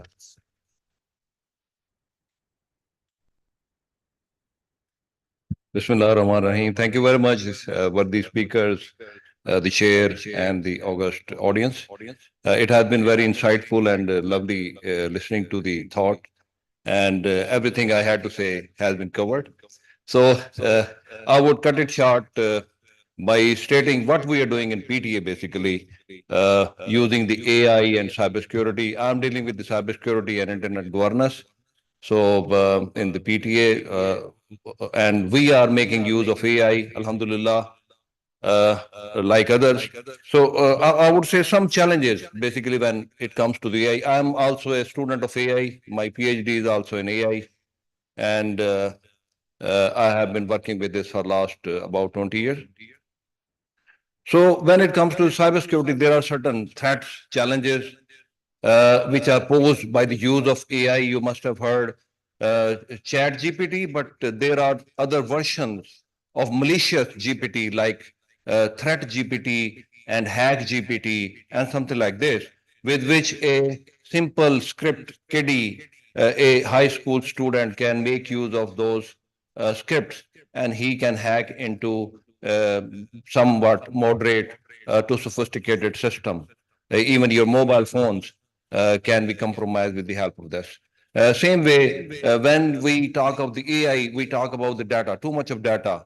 And that data is always at the verge of the hackers who can get into that, steal your data, and publish it for their malicious uses. And same way, AI, when it comes to the prediction, it uses the data and biases and certain other thing algorithms. So any hacker can get into the system. He can change the bias, or he can infringe your data, and you can draw wrong conclusions because of that.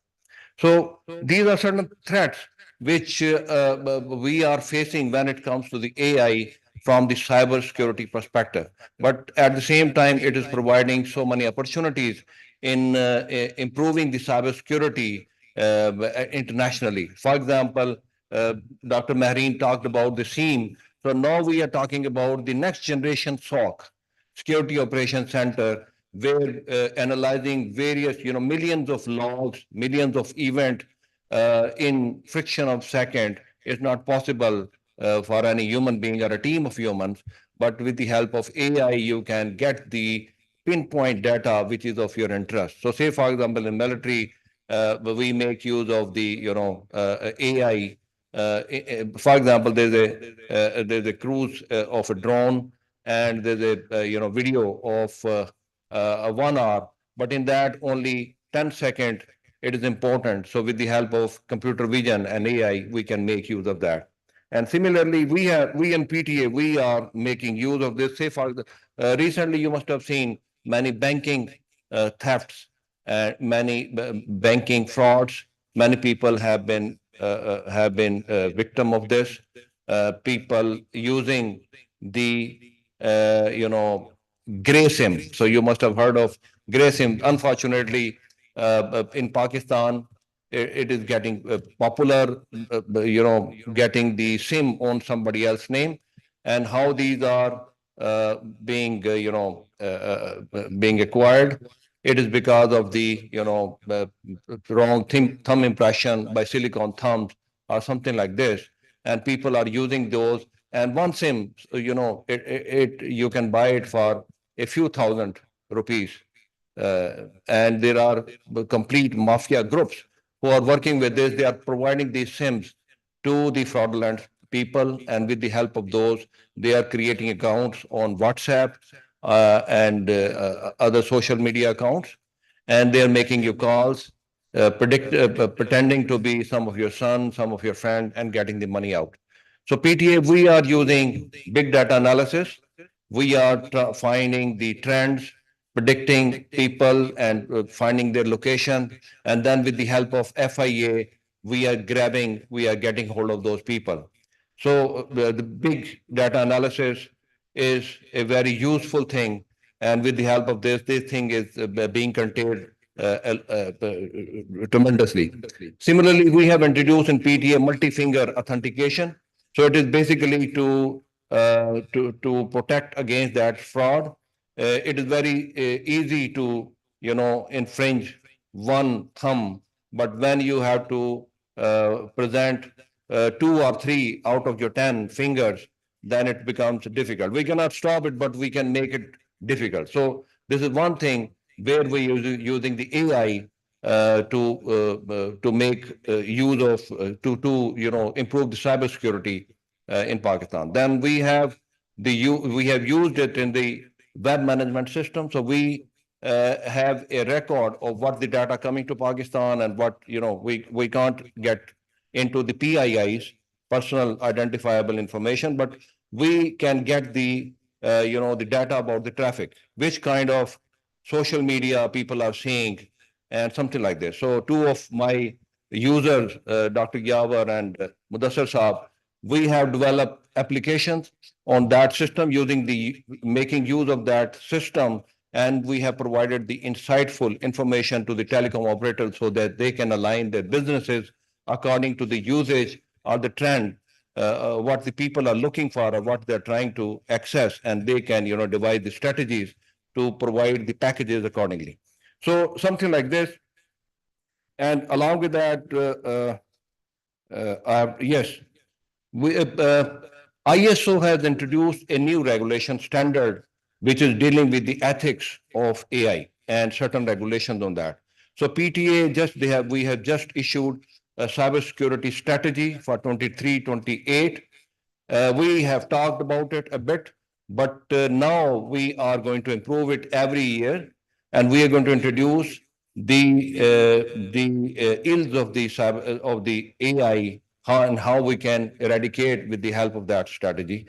So inshallah, next year, if you are following the cybersecurity strategy of PTA, the next version which is going to come up, a revised version the next year, we're going to tackle the AI challenges and how we can look into this. So certain way forward, I believe we need to do at the national level. For example, data protection bill. It is long awaited for last about 10 years. It is in in the cabinet and MOIT. So we need to have this effective in Pakistan, because without this, there are no teeth with the FIA or with the government organization to guard against the data breaches or the wrong uses of AI. And similarly, Zakir Saab has talked about the AI policy. It is need of the time. We need to define the ethics, rules, and data sharing mechanism when it comes to the AI, because without data, we cannot make use of AI. But, unread, openness to the AI would bring in so many ills into this. We need to regulate it. We need to guard against those ills. Then we need to have the National Cybersecurity Authority, though the cybersecurity policy talks about it, but I think we need to have a centralized body where it can synergize the efforts of all the organizations. For example, National CERT, they are doing at their own. PTA is working in isolation, and there are so many other organizations who are working to improve the cybersecurity of their own sector or department. But I think at national level, we need to synergize all these initiatives and efforts.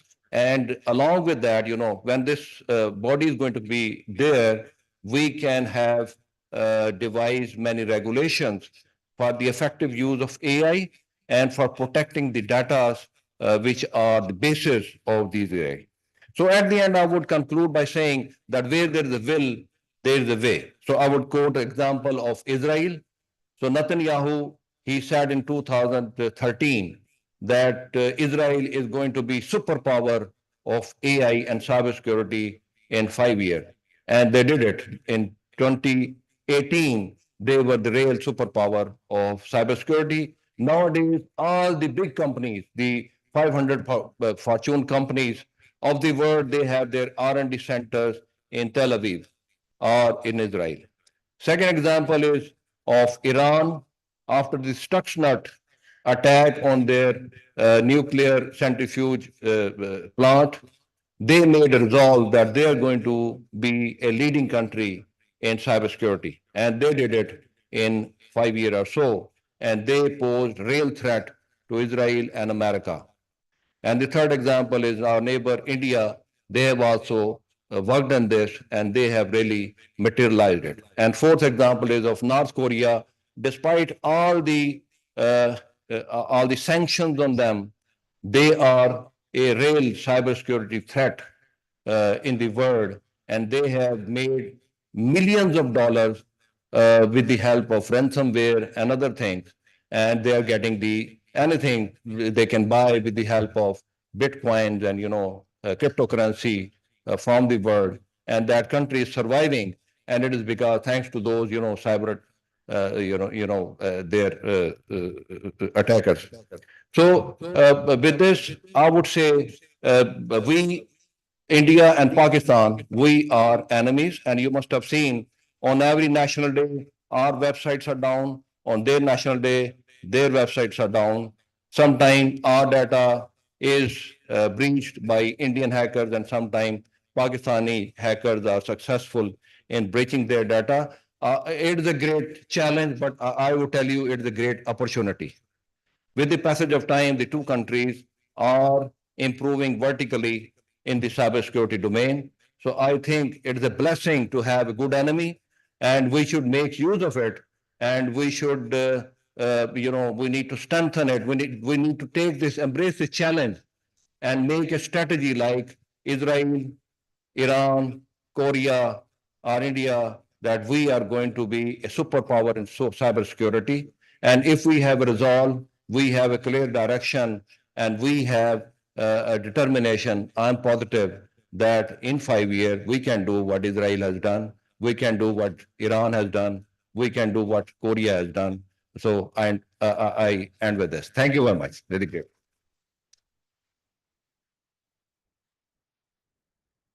Thank you so much, sir, for this wonderful ideas and thoughts and sharing the realities of the globe regarding AI and cybersecurity. So the first session is ended here. Let me thanks to the Honorable Chair of the session, Professor Dr. Hajra Ahmed, Dean Faculty of Social Sciences, for her valuable opening remarks. Thanks to Brigadier Mohammad Yasin, sir, for holding all this show and for the welcome remarks. Dr. Mukarram Saab, thank you so much for being with us. Dr. Faisal Nawaz Janjua Saab, sir, we are really honored that you're with us. Zakir Saeed Saab for sharing the draft policy. Dr. Mahreen, thank you so much for being with us. And last but not the least, Dr. Kashif Nasir Qureshi Saab from Ireland. You joined us and shared your thought. Thank you so much, ladies and gentlemen. Now, let's have a quick break of 10 minutes for refreshment and tea.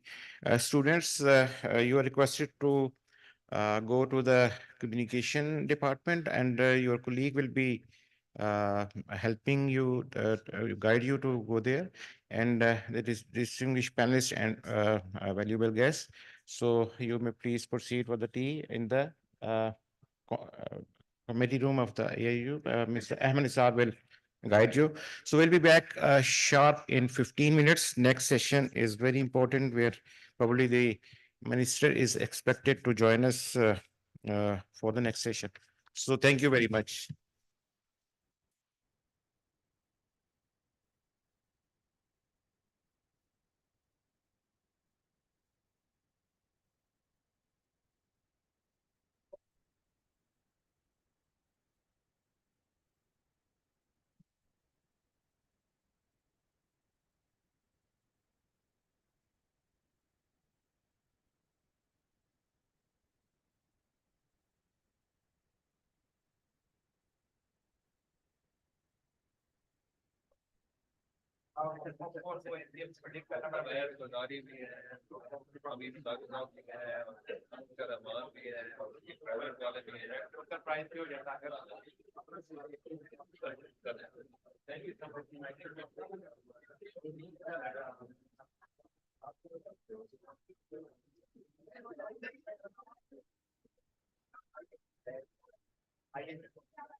cybersecurity. And if I may request to Professor Dr. Nasir Mahmood, Vice Chancellor, Allama Iqbal Open University, to join the stage as chair.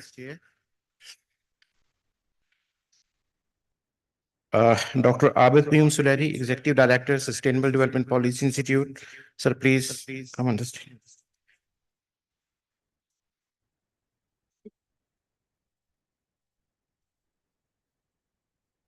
Mr. Aslam Hayat, Senior Policy Fellow.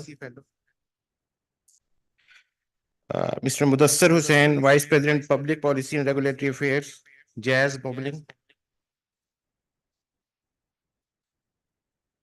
Professor Dr. Yasser Ayaz, Chairman, NCAI, NUST.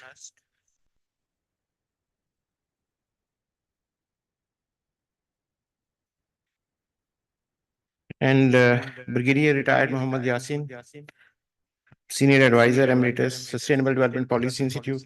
So please join the stage.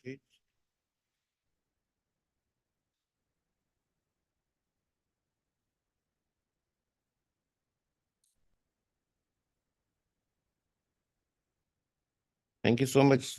Sir, with your permission, should we proceed further? Thank you. Ladies and gentlemen, as you know that the topic is very important, but we are running short of time. We have consumed a little bit more time in the first session. So without any further delay, if I may request Professor Dr. Nasir Mahmood, the Vice Chancellor, Allama Iqbal Open University, to come to the podium and say opening remarks. Dr. Nasir Mahmood, please welcome Dr. Nasir Mahmood.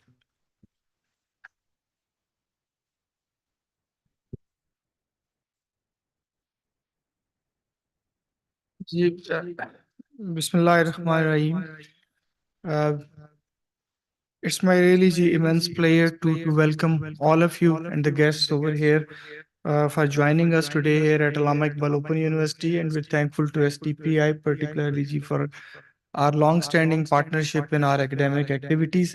And in the continuation of all that, we also organized jointly this seminar, which I feel is one of the very important topics on which you have one session already on it, and we'll be talking about it through our different speakers in this session as well. I'm looking forward to have a very vibrant conversation among us, and a kind of awareness of our students, faculty, and other participants on very important issues like that. So I'm particularly thankful to Ji.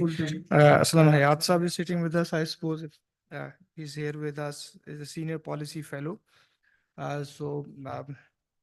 They all, I was looking at the names here: Mudassar Hussain Saab Ji, Yasser Ayaz Saab, Abid Suleri Saab, as always Ji with us, having a very different perspectives on the issue and have a long-standing experience behind them of working in this field.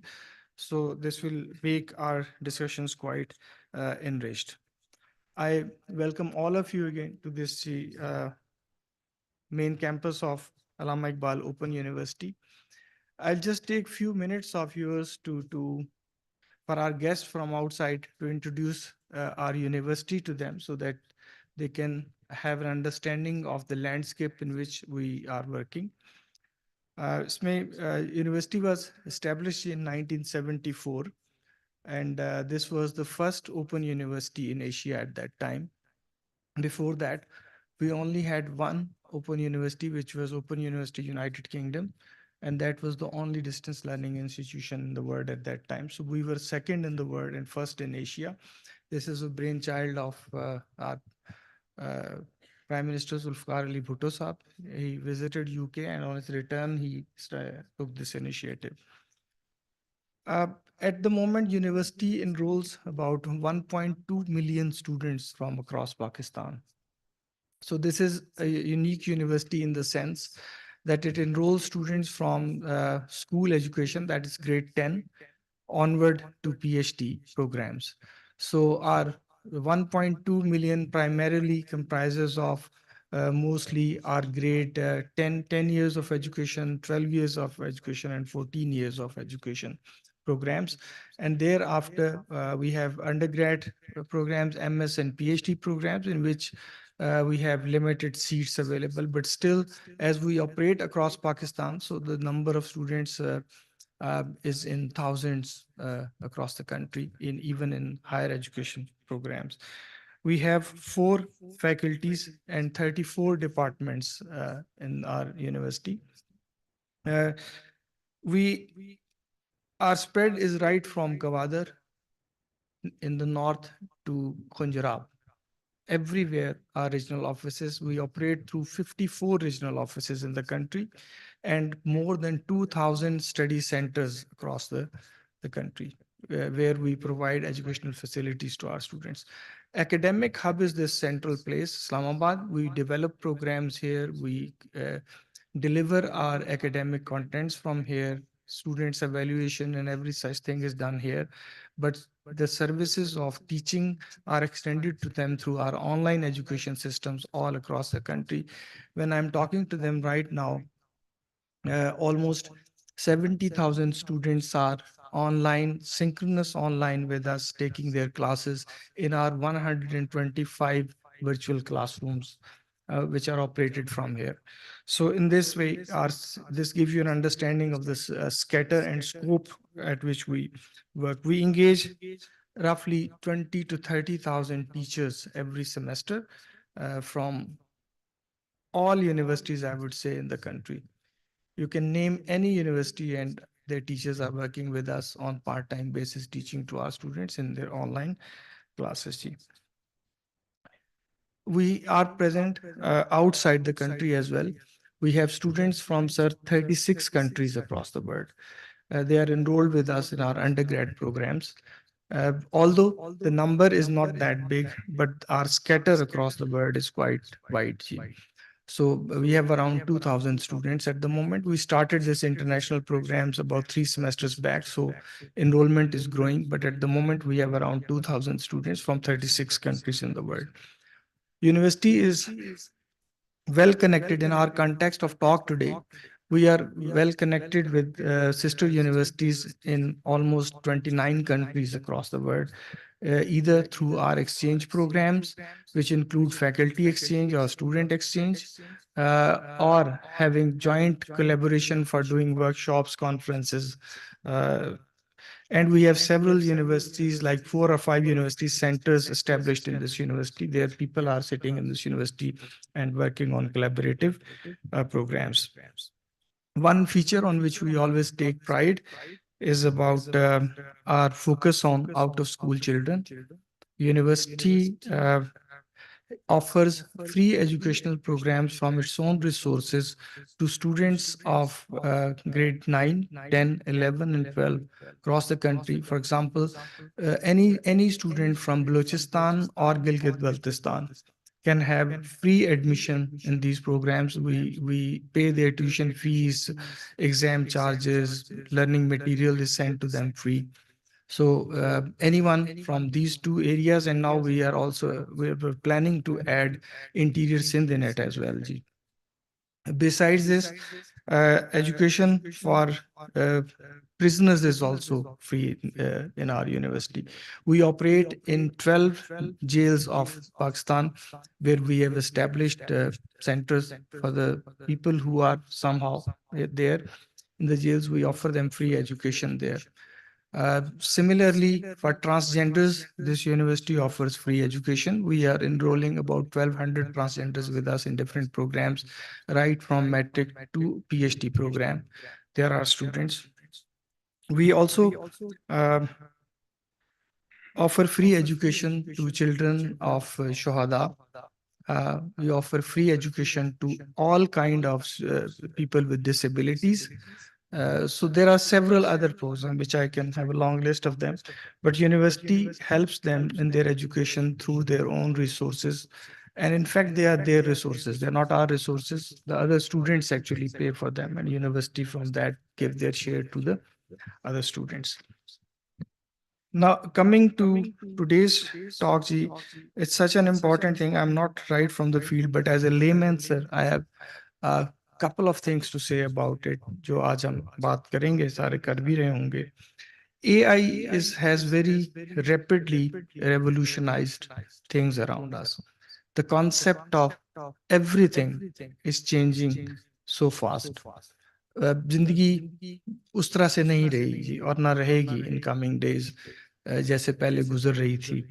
उसमें आप कोई भी field ले लीजिए जिसकी सब चीजें automised होती जा रही हैं, और कंसर्न है कि जो लेबर फोर्स है हमारी, people who are working in different fields, उनकी ज़रूरत वर्सेस मैकेनाइजेशन जो है, इसका बैलेंस जो है, this is a question to us.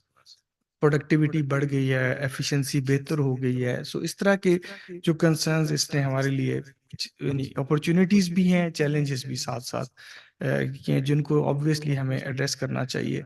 Health care आप ले लीजिए, रेवोल्यूशनाइज होगी, डायग्नोसिस हैं, जो मेडिकल इमेजिंग का फील्ड है, पर्सनलाइज्ड मेडिसिन हैं, ये सब चीज़ें बदल गई वक्त के साथ साथ। एंड आई होप कि जैसे हम चल रहे हैं इन कमिंग ईयर्स और इवन नाउ, लोगों को फिजिशियन के पास जाने की शायद उस तरह की ज़रूरतें ना बचें जैसे पहले हुआ करती हैं जी।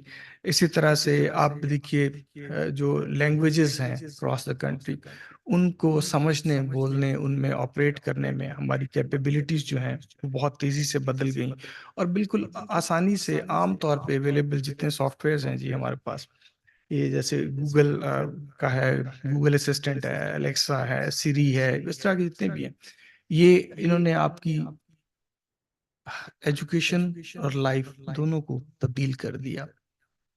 इन चीज़ों को हमें तेज़ी से रिस्पॉन्ड करना होगा, और आप और मैं ये देखेंगे कि are we actually responding the way we should be responding as a country और एज ए कम्युनिटी।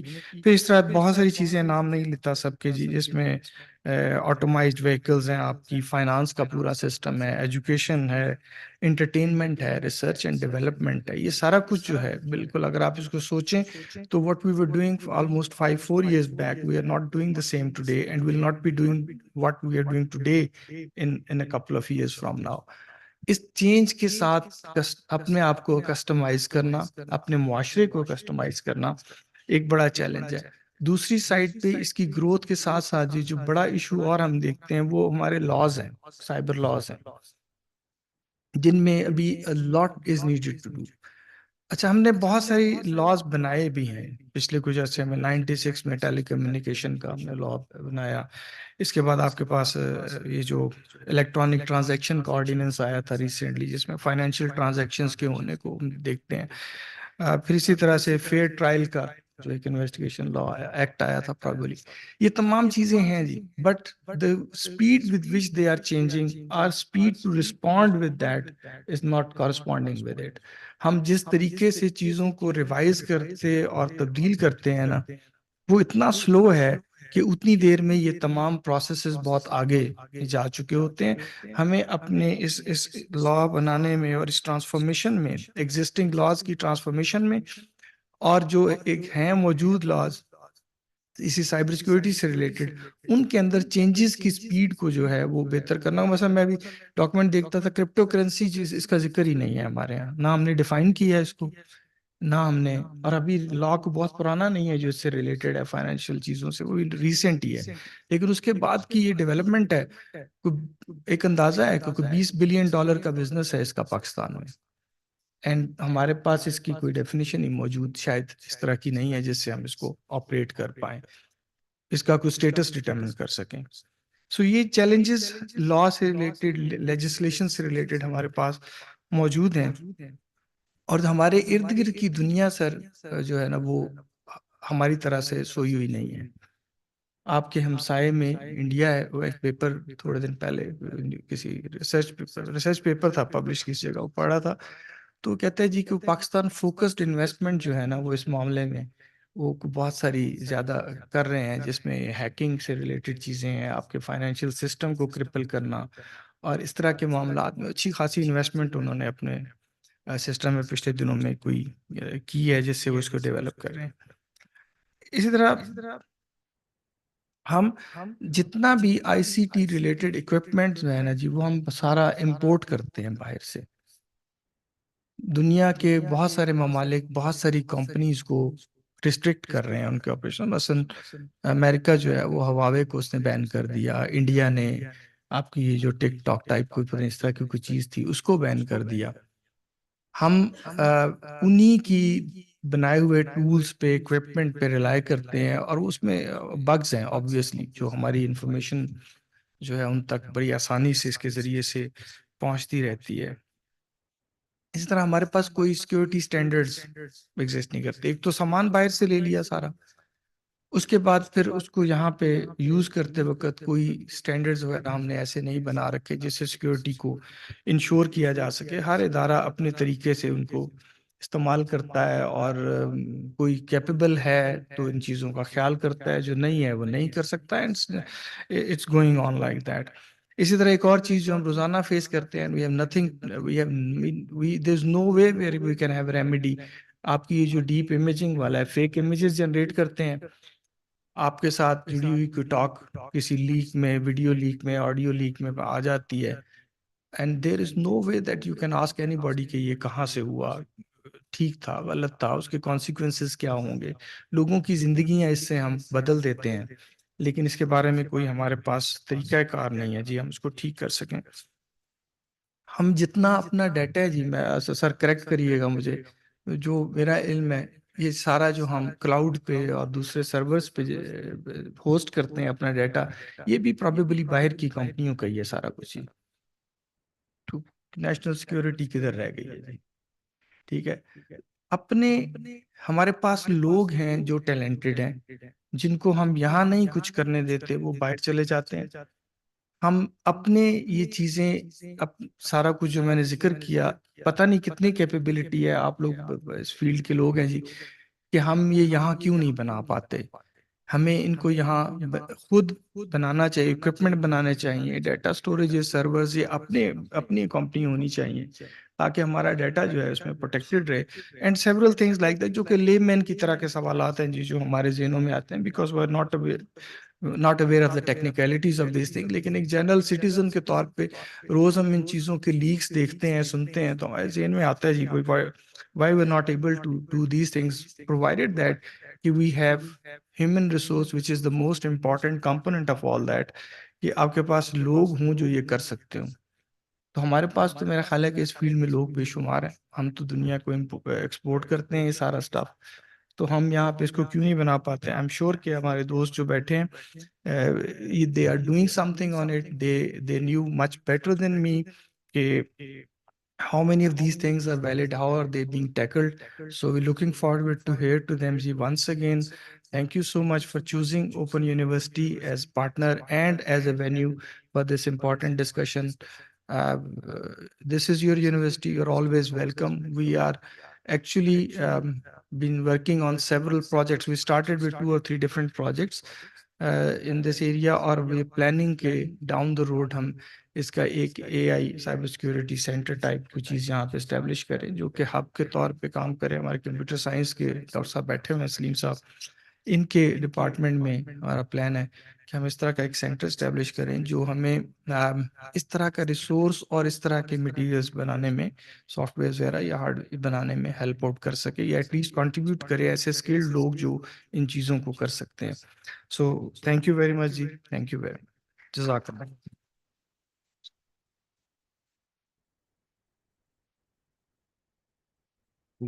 बहुत शुक्रिया सर। यकीनन इसीलिए अल्लामा इकबाल ओपन यूनिवर्सिटी के साथ हम कोलैबोरेशन में हैं कि you have the largest number of students across Pakistan and out of country, also taking new initiatives. So inshallah आपके साथ फ्यूचर में भी यही collaboration रहेगी, as this is being organized by the 3 partners, जिसमें national cyber emergency response team, Allama Iqbal open university और sustainable development policy institute participate कर रहे हैं। So now will proceed with the presentations, and if I may request to Mr. Aslam Hayat, Senior Policy Fellow, Learned Asia, to come to the podium. Please welcome Mr. Aslam Hayat.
Looks like AI is offended and my presentation is gone.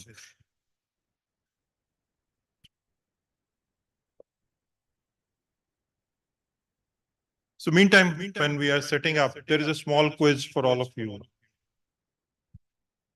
Do you know how many years it took for telephone to reach 100 million subscribers? Any idea? 75 years. How many years it took for mobile phone to reach 100 million subscribers? No idea? That's 16 years. And internet took 7 years to reach 100 million customers. Facebook did it in 4 years. Instagram did it in 3 years. Now, any guess how much time Chat GPT took to reach 200 million subscribers or customers? 1 year? What?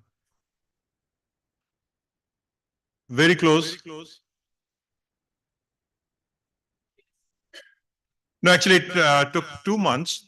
So this actually shows that the power of AI and reaching 100 million subscribers, where telephone took it 75 years. So that's so we're on now. And let me confess that while making this presentation, I used ChatGPT. So it doesn't make any sense that you're talking about AI and AI is not part of the discussion itself. Any one of you are using Khan Migo? Okay, Khan Migo is an AI generated tutor which is being used by Khan Academy for personalized teaching to all the students. So if you're not used it, please do use it. This is very interesting because it's a kind of, I'm sure you have seen Khan Academy videos, but it's much more than that. It is one-to-one tutoring solution. And if you're using it, then you are able to do all your research, thesis, homework, everything by using AI.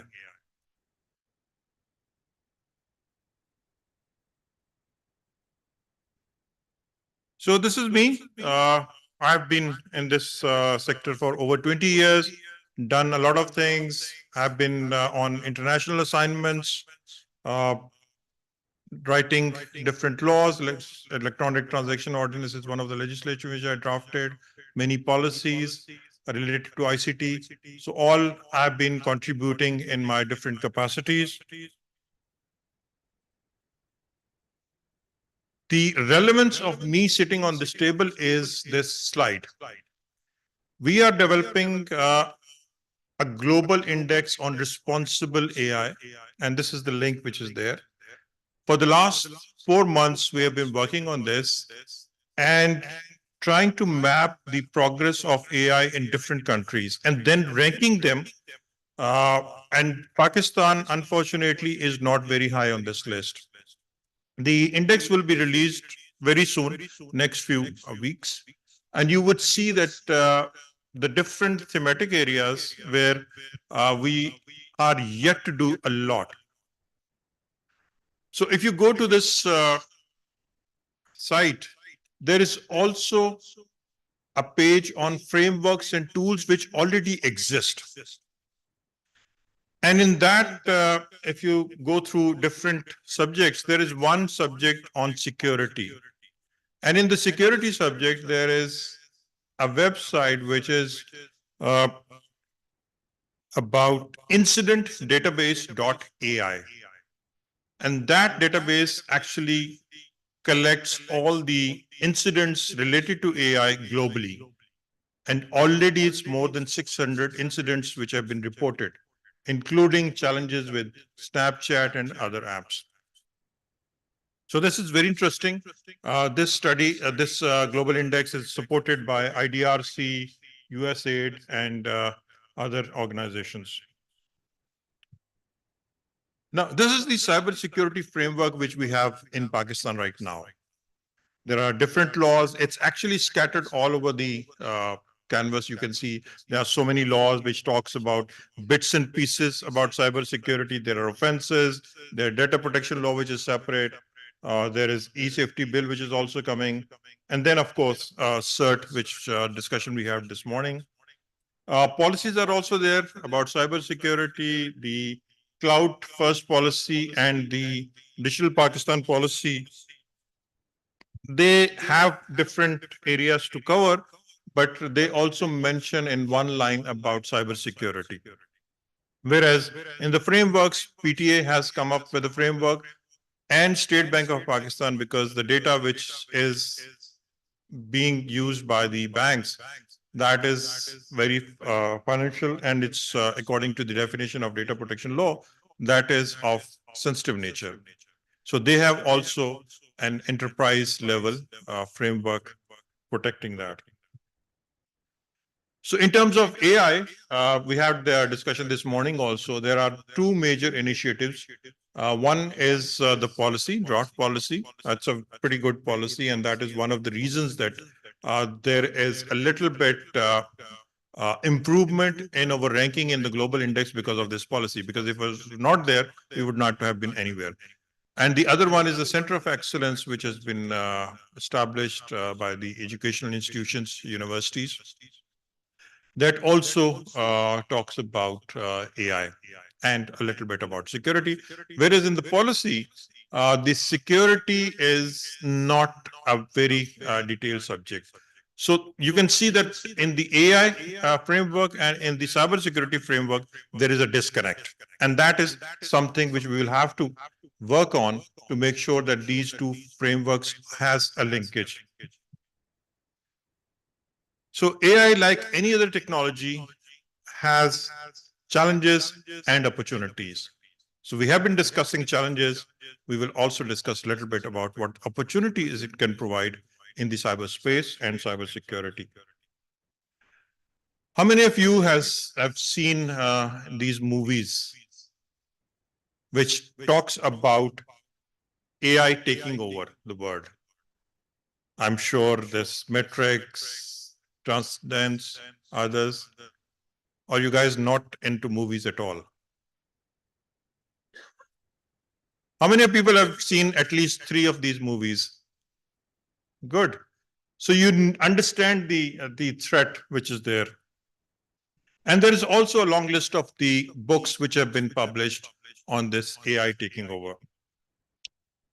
Now, it's not just those fiction in the movies and literature, but also the industry leaders, they are warning us. If you look at the statement of Elon Musk, the Henry Kissinger and Eric Schmidt, they are all saying that there are going to be a lot of challenges and we would be living in the age of AI and not that AI is living with us.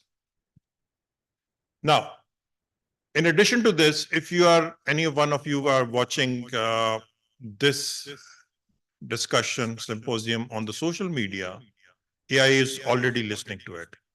If you look at it on Facebook, for example, there is an auto transcript of this speech is there. So AI is already listening. Please be careful. Don't say anything which it offends it.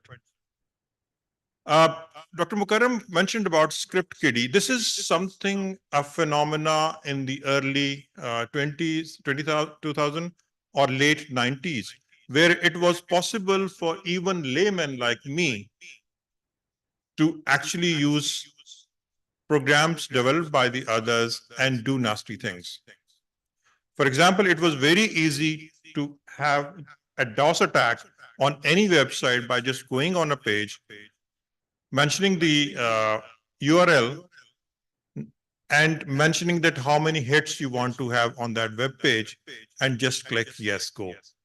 And that website is going to be down by this people who have nothing to do with technology, but still are able to use tool developed by the others to do damage.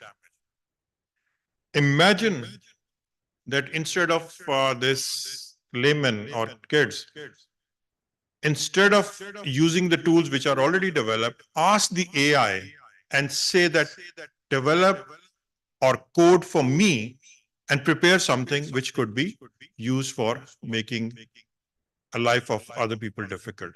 So that is the level of challenge which we can see. So in terms of challenges, very briefly, it's possible to give wrong data to AI because it's trained on data. And then the output would be very different.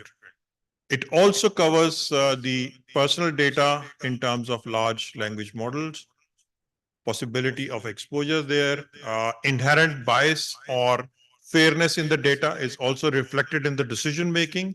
And then, as already discussed in the morning, it's pretty complex, difficult to interpret unless and until it's in an explainable mode.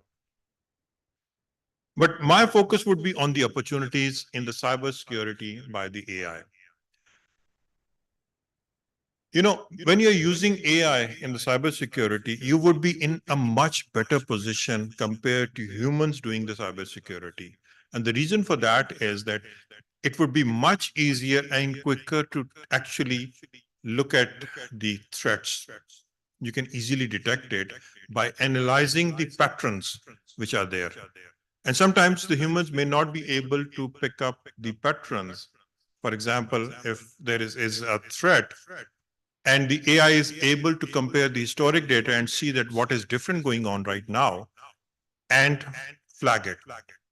Similarly, instead of waiting for a human to look at the threat and then respond, AI would be able to do this much faster by having an automated response to that threat. Then they would also be able to detect the anomalies because they are in a much faster position to analyze the data. Similarly, much faster on malware protection, prevention and detection. The user authentication currently is a challenge because if you go to government offices, the password and username is written on the desktop itself. This is not a nice way. But in terms of AI, if you're using it for authentication, so it would not just be the biometric part, but also the pattern, the way you use your computer would also be learned by this AI, and it would be able to understand whether, even if you are able to give the username and password, it would still be able to detect whether you are the real user or not. So similarly, with those incident response, it would be able to predict by using this analytics and also identify the risks which are there in the cyberspace. So it will have much better intelligence, much better response time, and it would be able to collaborate with other AIs internationally or domestically or sector-wise to give you better security.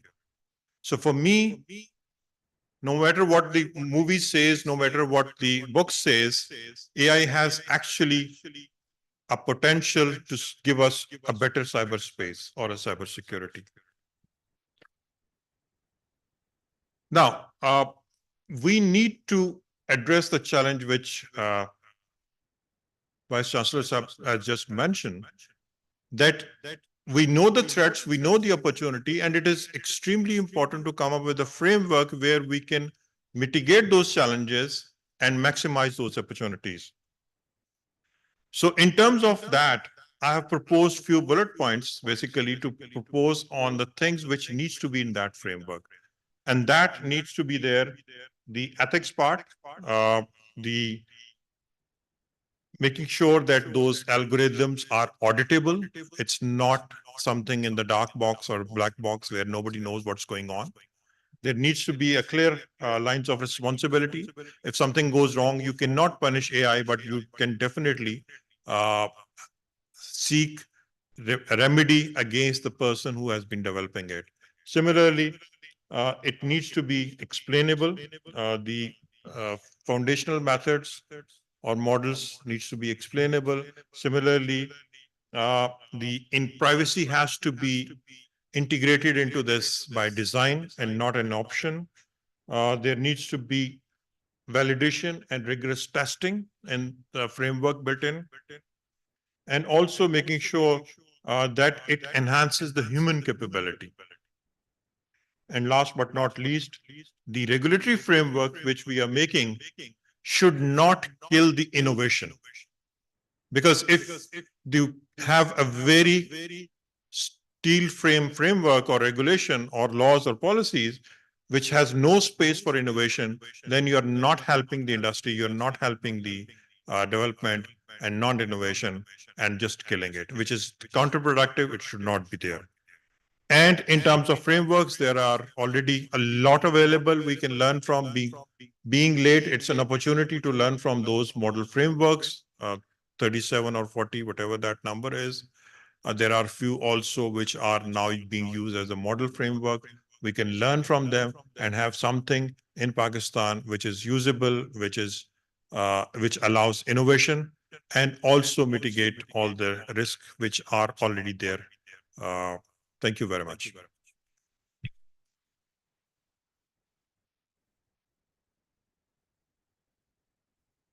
Sir, thank you very much for this very first speech. Now I may request to Mr. Mudassir Hussain, Vice President, Public Policy and Regulatory Affairs, Jazz Mobile in Pakistan, to come and share your thoughts, sir. Please welcome Mr. Mudassir Hussain.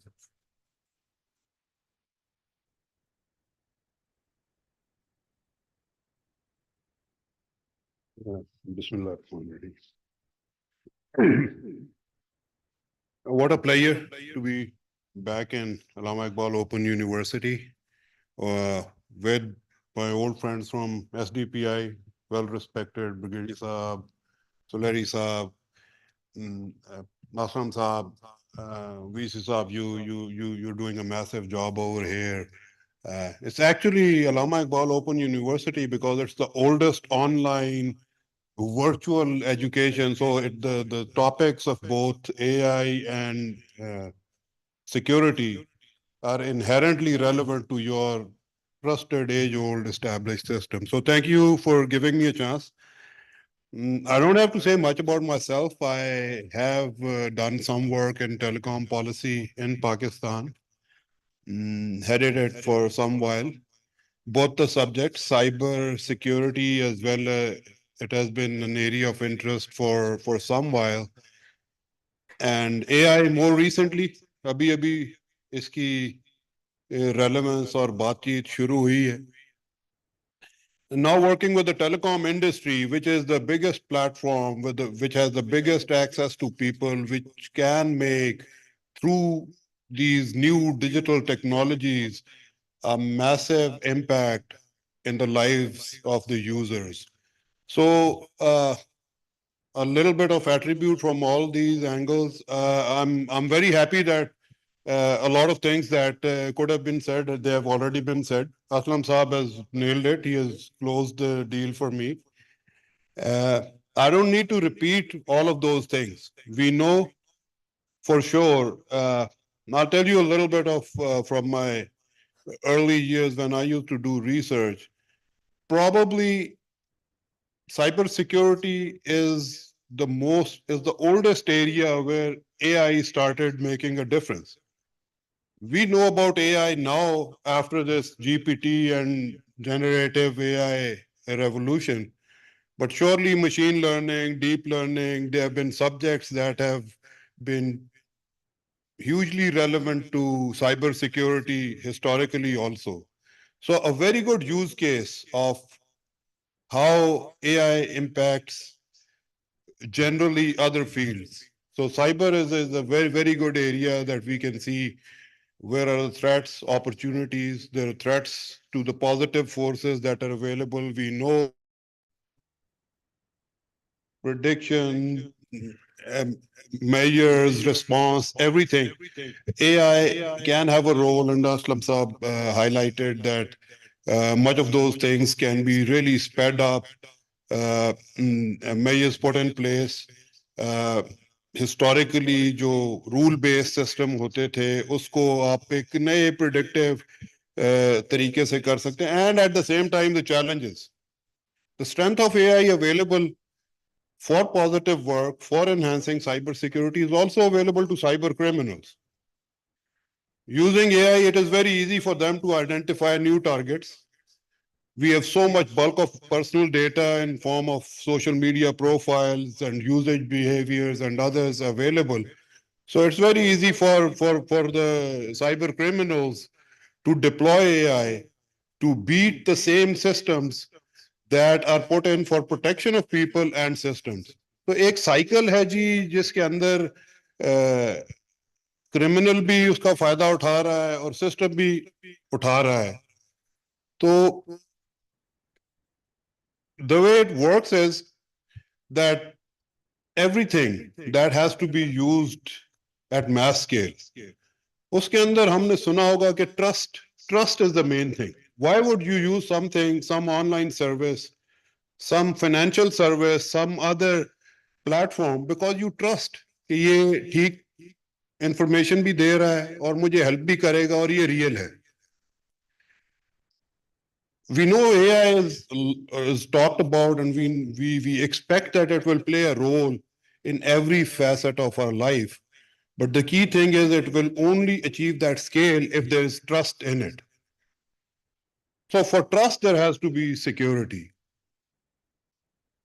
So for any significant role of AI, it has to be AI platforms themselves have to be secure.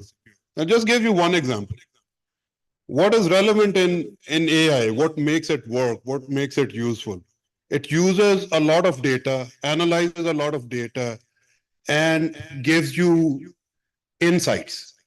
पहले IT system insights नहीं देते होते थे, वो सिर्फ आपको एक aggregation करके दे देते थे इंफॉर्मेशन की. Now you have insights. Now you have chat GPT telling you a whole article. If you give it some prompts, it gives you the whole thing, not just contrary to search engine.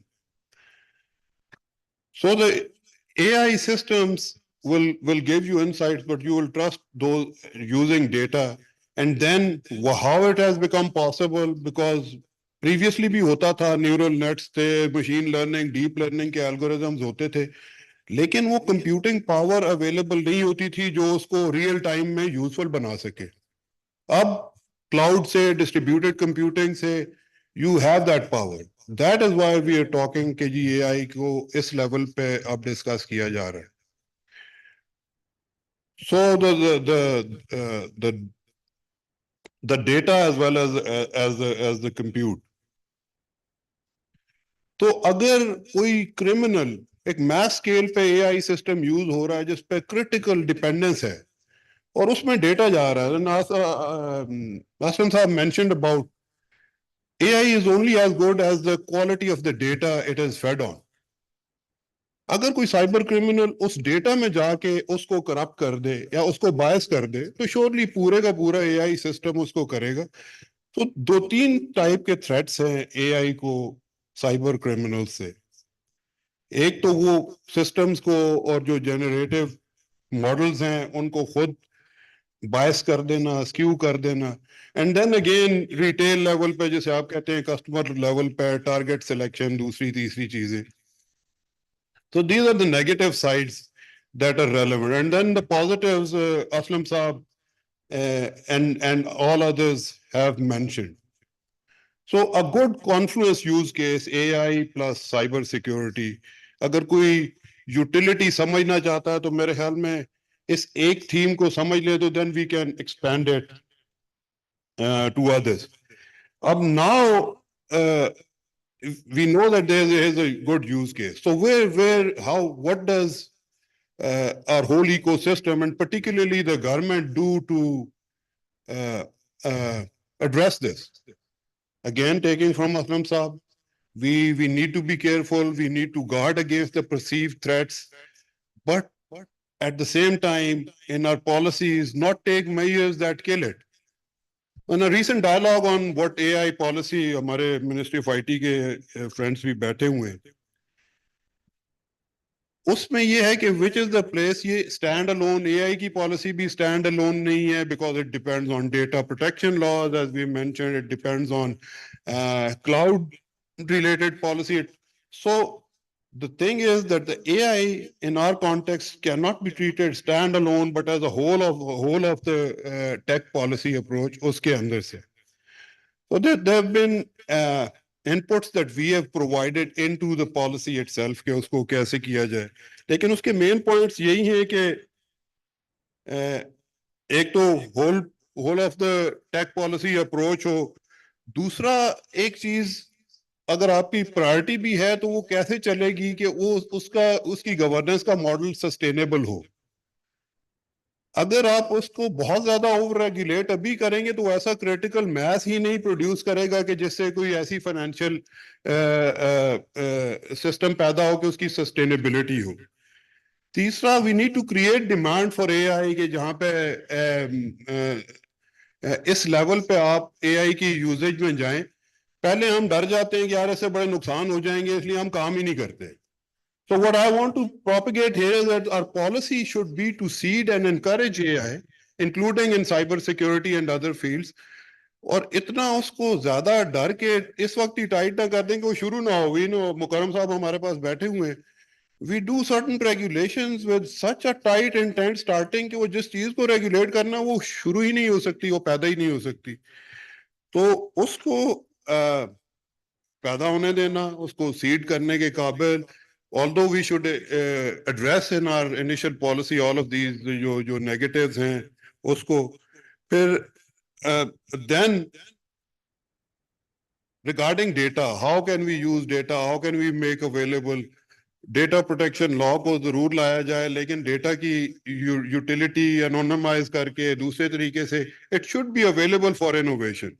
और दूसरा जो main बात है कि उसको demand को create किया जाए. अगर डिमांड नहीं होगी लोकल इंडस्ट्री में, गवर्नमेंट के सिस्टम्स में, टू क्रिएट अ डिमांड, जो भी आईटी सिस्टम्स हैं फेडरल प्रोविंशियल लेवल पे, अगर हमारी प्रायोरिटी है कि एआई से हमने फायदा उठाना है तो then we need to allocate, we need to mandate the public procurement authorities कि जी एक certain percentage AI driven projects का उन सारे बजट से वो सर्व हो, ताकि एक लोकल डिमांड जनरेट हो, लोकल इंडस्ट्री उसको केटर करे, and then we take it on from there. अगर कोई इंडस्ट्री होगी ही नहीं तो उसको रेगुलेट कैसे किया जाएगा? We can continue go on and on, but surely now is the time when we are talking about AI policy, हम इन चीजों को देखें और इस चीज को particularly we should make sure कि ऐसा हम उसको टाइट स्ट्रेट जैकेटेड फ्रेमवर्क ना प्रोड्यूस कर दें कि जिससे वो शुरू ही ना हो. और then this thing about data availability, the data sets availability, which is crucial, it must be addressed now in this policy because we guard some things very closely और उसको guard करने का कोई हमें long term में फायदा नहीं होता. तो डेटा के बारे में थोड़ी सी ज़हन को खोलना पड़ेगा, उसको एक खास तरीके से इनोवेशन के लिए अवेलेबल करना पड़ेगा.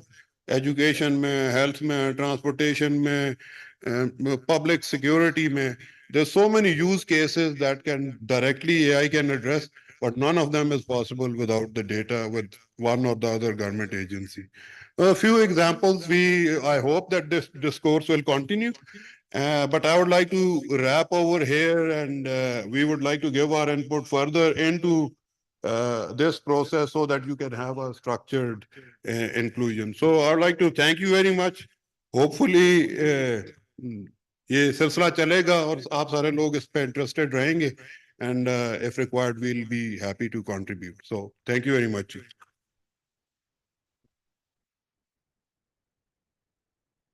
Thank you, sir. Thank you so much. Now I would like to request Professor Dr. Yasser Ayaz. He has received Pride of Performance. He's the chairman of National Center for Artificial Intelligence at NERST. Welcome, Dr. Yasser. USB.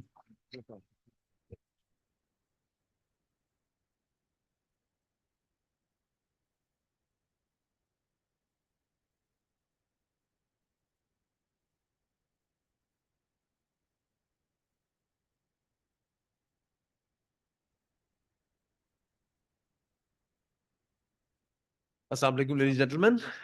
I hope you're enjoying the seminar so far.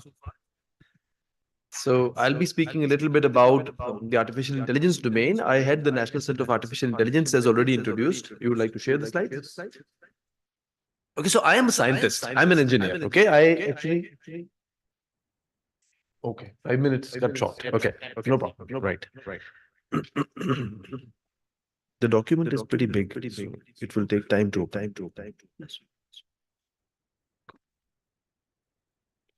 Okay, so my background, I'm a scientist, I'm an engineer. I'm a professor at NAS since 2000, January 2010, actually. And before that also, I've been associated constantly with, developing, deploying, technology.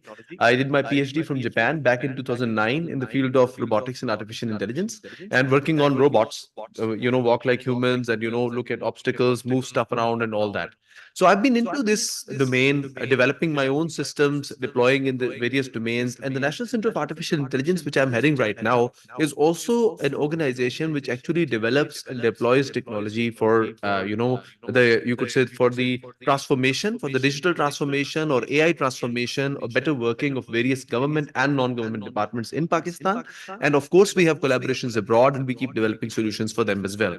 So through my presentation, I'll give you a brief idea about this daunting task that we have, on our table actually, and the kind of stuff that we are doing so far, and how we think, like, where are the successes, where we think are the challenges for Pakistan, and what we need to do in this rapidly evolving, era of artificial intelligence, which actually is not a very new era at all. In fact, we are in the second revolution of AI right now.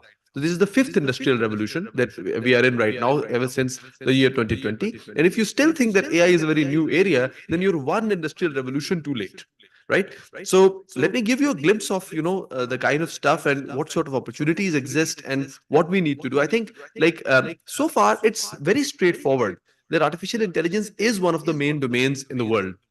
I've already introduced myself. So, and here's a glimpse of some of the work that I've been doing prior to NCI, some of the work that I've been doing before the National Center of Artificial Intelligence actually was taken over by me. So you see various kinds of robots, machines, they are all AI driven. Like the robots you see on the leftmost, this is a team of humanoid robots, a small team which plays autonomously football, against another team of robots without any human guidance or control and without even connecting an external computer. So what these robots do is that when they're in the field, they actually look at, their environment, they detect where the goal is, where the lines are, where they're standing in the field, which other robots in the field are on their own team, and which robots in the field are in the other team by looking from computer vision only, right? And this is edge artificial intelligence on board the processor of the robot systems.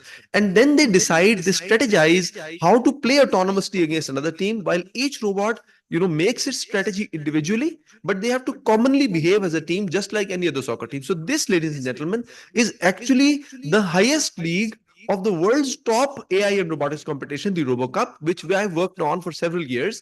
And we are the first and the only team from the South Asian region which ever made it to the topmost league of the RoboCup competition, right? And this is just one project that we have done, this is prior to NCI. So just giving you an idea about what sort of work in AI was already going on, and looking at the kind of developments that were taking place in academia, the Higher Education Commission of Pakistan in the year 2016 issued a call to all the Pakistani universities to bring together the work that they're doing in AI, and then looking at various aspects being worked on by different people, they decided to combine, laboratories in various universities across Pakistan, fund some of the top researchers, and establish a national center based on a consortium model. So on the right side, the laboratories that you see, these are the core labs of the National Center of AI. located in various universities in NUST and ComStats in Islamabad, in UET Peshawar, in Punjab University and UET in Lahore, and in NAD Karachi. So we are in Islamabad, Lahore, Peshawar, Karachi. Ladies and gentlemen, we are not one university. We are not just one entity located in one place. We are the national ecosystem connecting developers of artificial intelligence across Pakistan, and we speak for all of them, right? So, and I was one of the 9 PIs selected in the first round, and then in the second round of the selection process, I was finally picked to lead the National Center of Artificial Intelligence as its chairman. But I'm not a bureaucrat or somebody coming from just a administrative background.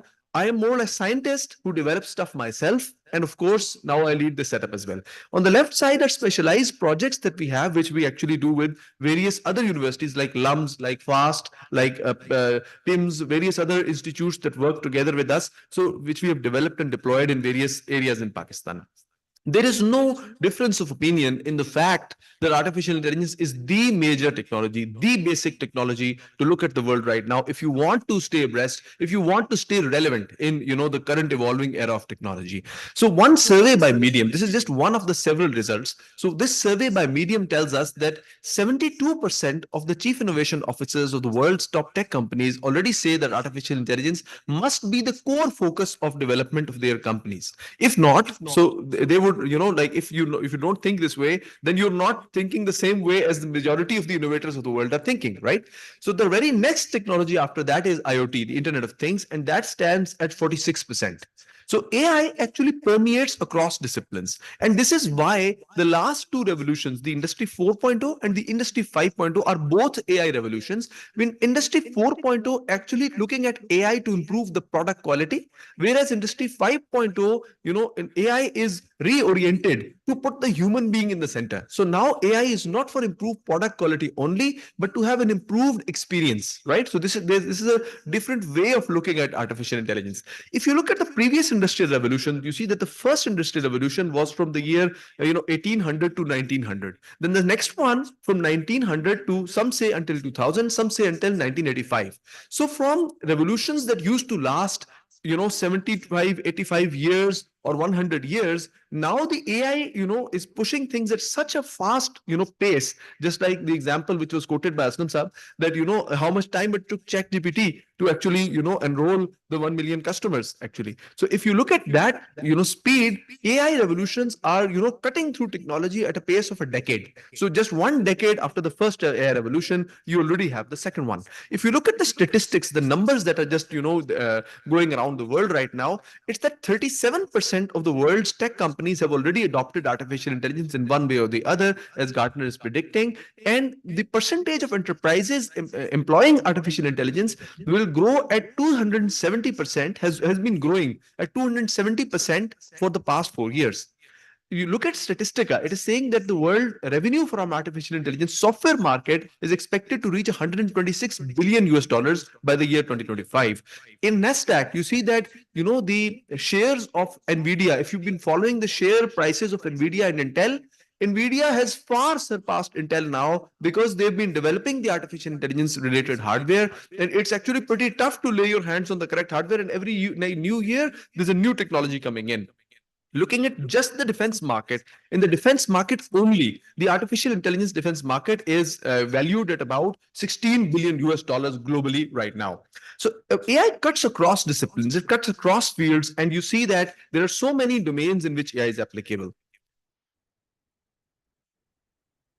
Okay, so if you look at the numbers that are around the world, so the global artificial intelligence market is expected to grow 37% each year from the year 2023 to the year 2030. And the predictions of PwC, which have also been quoted by Forbes, tell us that the global market size, the GDP contribution of artificial intelligence technologies, is expected to be 15.7 trillion US dollars by the year 2030. This is the GDP contribution, right? And if you look at the number of jobs that are being created created by artificial intelligence. Right now, the prediction is 133 million new jobs which will be created by AI, and 400 million workers who will go out of job because of AI. But in our assessment, AI will create a lot more jobs than the current estimates, because AI is a dimensional transformation. It's not just upgrading the current fields, it's bringing in a lot of new areas of work which right now maybe are not fathomed. They are not perceived by human beings as we know right now. The same example but with a different metric. So if you look at the time taken to reach 1 million users by various social media platforms, so Twitter took 24 months to actually reach the 1 million users. If you look at Facebook, it took 10 months. If you look at Spotify, it took 5 months. If you look at Instagram, it took 2.5 months to reach 1 million downloads actually in this case, whereas ChatGPT accomplished that in 5 days, right? So this is the power of AI. In Pakistan, artificial intelligence technology, the first department which was officially looking at artificial intelligence and robotics in Pakistan was founded in 2010. And I was the founder. So I was heading that department for a decade from 2010 to 2020, until in 2018, I took over the National Center of Artificial Intelligence. And there have been several other initiatives like the Presidential Initiative on AI and Computing. There have been others as well. And now we see that some of the global companies are also looking at Pakistan as a development hub of artificial intelligence. One of the key examples is Motive, Keep Trucking, which is a very well-known US company that shifted to Pakistan. There are others like Cowler and several others as well. So the National Center of Artificial Intelligence works in various domains and applies its expertise to various areas to make new technologies. I'll give you some of the examples. We have made around 221 different products completely indigenously using our own. And when you look at these products, remember that all of these products are developed scratch up by our department. This is not any international software taken and customized for any use. From code up, everything is done by our center. So this, for example, the first one is the Safe Smart Cities, right? This is a big success story. If you look at Lahore Safe City, for instance, so 10,000 cameras, more than 10,000 cameras, starting from within the city of Lahore, all over to the city of Kasur, and all the way to Kalasha Kaku, all are, the AI systems are developed, deployed, and run by our center, right? They are operated by our center as well. And Lahore Safe City is our partner and our client as well, right? So these systems have face recognition for suspicious persons detection. It has detection for vehicles and also the number plates of the vehicles as well. Also, the city of Mardan has this system deployed. So I'm told that time is almost over. We have 2 more minutes. So I'll rush through some of the rest of the project. But this is a major development. And right now, when I presented this solution at the global forums, a lot of the other countries, particularly the developing world, who no longer can afford technology from India or China, because now their technologies are getting expensive, their wages are also expensive, they're actually very interested in purchasing this kind of solutions from us. Then we have this groundbreaking tool called medium.ai. So this one looks at media, public media, or you can say social media. So that internet right now, 49% of the internet is now videos. So if you're looking at just the text and data mining aspect, you're not looking at the videos, then you're ignoring 49% of the internet. Simple as that. So this tool, what it does is that it looks at the faces of various people who are speaking. It recognizes the speakers. It understands whatever is being said. So it documents everything in English or in Urdu. It recognizes, of course, which language is being spoken, and automatically the documents are in English or in Urdu. And it also picks up everything that is written on the, on the screen, like anything that is written in text in English or in Urdu, whether it is, floating on the screen, it is flashing on the screen, it just comes like that. It picks and documents all of that in real time. You can run it on any number of channels, but we have it running on 4 channels at any time, and it's been reinforcing itself for the past few years. So this is another system which we developed for the judiciary of Pakistan. There's a statement from the Chief Justice, which I don't have time to play, but this is a system which actually looks at the past cases, the 70 million cases of the past history of Pakistan. And when a new case is submitted, it presents the most relevant cases in front of the judge to actually, look at in order to make the decision. For healthcare, we have made so many software. for example, the black, interface, which you see in the top left two boxes, this one is the DICOM viewer, which our hospitals actually purchase from foreign market. Now our DICOM viewers are deployed in various hospitals. So if inside the DICOM viewers is the AI software that is working, which is also developed by our center. So on the left, there is brain tumor detection and segmentation software, in which we rank third in the world, ranked by BRATS. In the BRATS challenge, we rank third in the world in this. The next one is AI for healthcare in the, tuberculosis or the pulmonary domain. So in this, we have a 98% accuracy covering tuberculosis, COPD, the chronic obstructive pulmonary disease, and also the coronavirus, the COVID-19. So, and several other, for example, it's not here on the slide, but the central app of Sindh government, which actually collected data from all over the Sindh province during the COVID time, was made by our center. And similarly for thalassemia, for vascular surgery, for breast cancer detection, for epilepsy, for neurological disorders, so many systems have been deployed by our center, and in various hospitals. We are working in collaboration with Aga Khan, Shaukat Khanam, the Rawalpindi Medical University hospitals. You keep naming them, and they are our collaborators. So in AI in agriculture, we have like several systems in the most water scarce areas, especially in Sindh and Balochistan. And also, like, we've designed our own incubators, and there are some projects going on in collaboration with prominent companies like Lexan Group and etc. So we've been working with them as well. Okay, so time is finished actually, so I can't really continue. So I'll just, for uplifting your confidence or to give you a message of hope at the conclusion of my talk, I couldn't show you more products. We've developed around 221 of these. So this is a huge kind of development, and customers that approach us, partners that we work with, are not just from Pakistan, but they're from several countries. Like Facebook, for instance, has identified us as one of the top 22 partners of Meta for artificial intelligence, in parallel with names like Microsoft, IBM, AMD, etc. And this is on their main website. You can go and check it there. So we are one of the top 22 in the world that they have identified.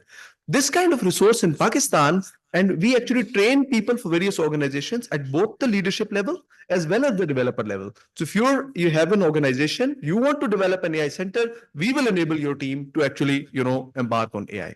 So if you want to get in touch with me, you can scan just this, QR code, and it will take you to a website which can connect you on all the social media platforms. And it's a pleasure to speak to you all. Thank you very much.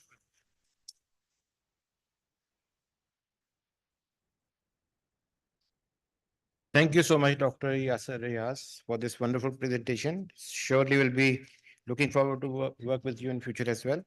So, ladies and gentlemen, we have the honor of having Ms. Shaza Fatma Khaja with us, and I'll request to the Executive Director, Sustainable Development Policy Institute, to come and deliver his remarks, and also formally welcome to Madam and share your thoughts.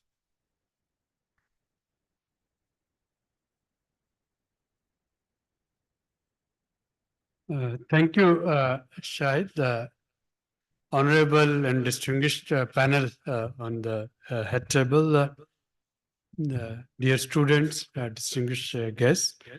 It is indeed a matter of great pleasure and honor to be here among students, try to unfold our discussion on a topic which is, of course, even if we are trying to defy, and even if we are shying away from fear of unknown, it is already there. And that's why we wanted to understand the opportunities and challenges of artificial intelligence vis-a-vis cybersecurity. And we also wanted to get the policy recommendation linked to the agenda of the new government.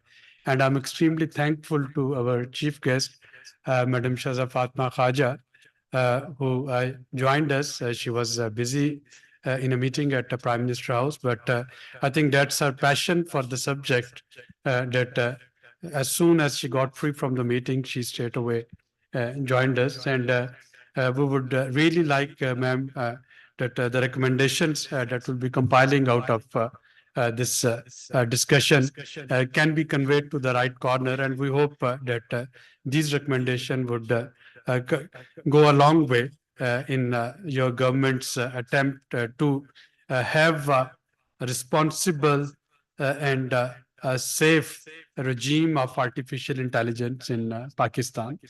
Now, the first session where since morning we had been listening from the monitors and regulators of internet and this telecommunication, their approaches, their way forward, and the challenges that they are facing. In this session, before you joined, we had three wonderful presentations telling us that how quickly this artificial intelligence has penetrated in our day-to-day lives, even if we don't have the proper regime to get benefit of the opportunities that it offers, and B, try to ward off the challenges that comes with artificial intelligence. And you heard the last presentation, the National Center for Artificial Intelligence in NERST, their remarkable work. I'll conclude, but I can't conclude without thanking the two important persons sitting here. One is Brigadier Muhammad Yasin, our senior advisor emeritus, who has been taking a group of these telecom experts for last many decades.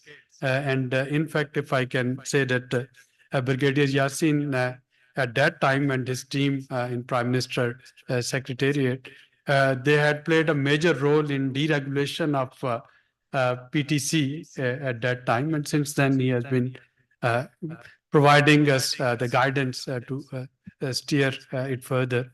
And it was indeed his idea that we should discuss the nexus and how the opportunities and challenges of AI can be tapped or can be warded off vis-a-vis this cybercrime. And second is Dr. Nasir Saab, Vice Chancellor, Allama Iqbal Open University, who agreed to co-host this event with us. We really wanted the youngsters who are sitting here to be part of this discussion, to be able to understand the implications as well as opportunities that AI offers. And of course, it also has its implication for academia, and I'm sure Professor Sab, you will be doing something about it as well. Now, there is a proper reference if the students, they are taking help from AI, from Chat GPT, from others. So in their assignments, there's a proper style of referencing so that it doesn't become plagiarism or it doesn't become dishonesty to seek help from AI. It is, to me, it is just like in my age, using calculator for our arithmetics was a crime. And for us, use of arithmetic and not knowing the tables by heart using calculator, that was the most unwanted activity that a student could do. Similarly, for the students who are now studying in the age of AI, I think, again, apart from its opportunities and challenges vis-a-vis cybercrime, we also need to see that how we can have some systems and mechanisms in place so that using help from AI doesn't become plagiarism. And students who are getting it, they can acknowledge it and attribute it just like they acknowledge and attribute any other reference material, still using their own intellect. I think we are living in age of unparalleled information. A few decades ago, we were knowledge finders. Now is the age where we are knowledge managers. And when we have terabytes of data in our possession and at our disposal, managing this knowledge that not only gives us opportunities, it also asks us to be a responsible user of it. And how we can do it, that's what we learned from our distinguished panelists today, and we will keep this discussion on, and we will forward these recommendations through Madam Shaza Khwaja to the decision makers, where it actually gets gelled in the policy and planning of a new government. Thank you very much.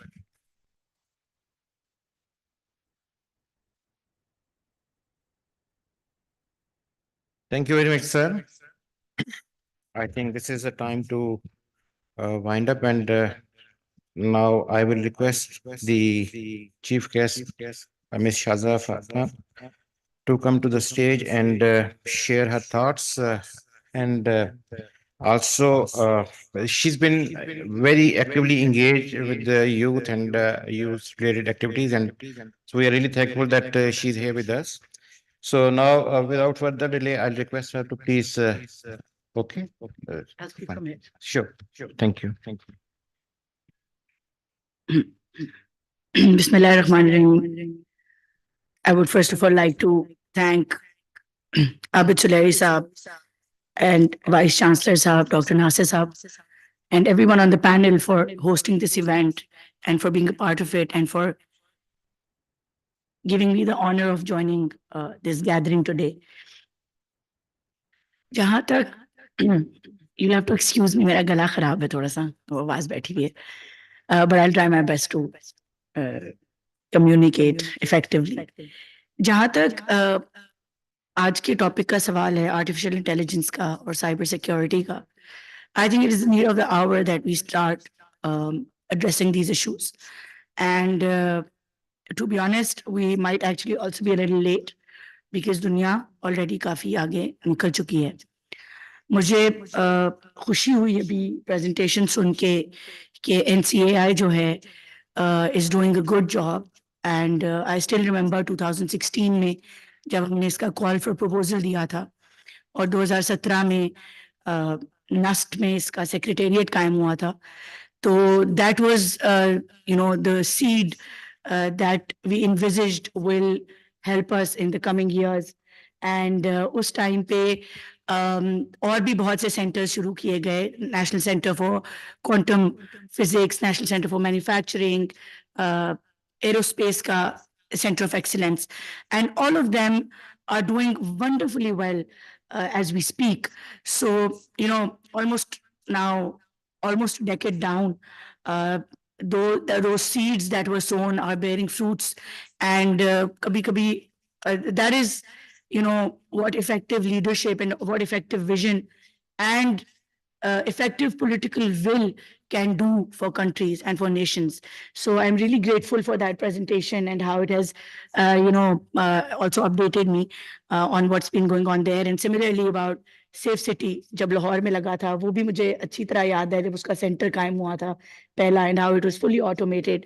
और आज हमारे घर पे वो तस्वीर आ जाती है violation की.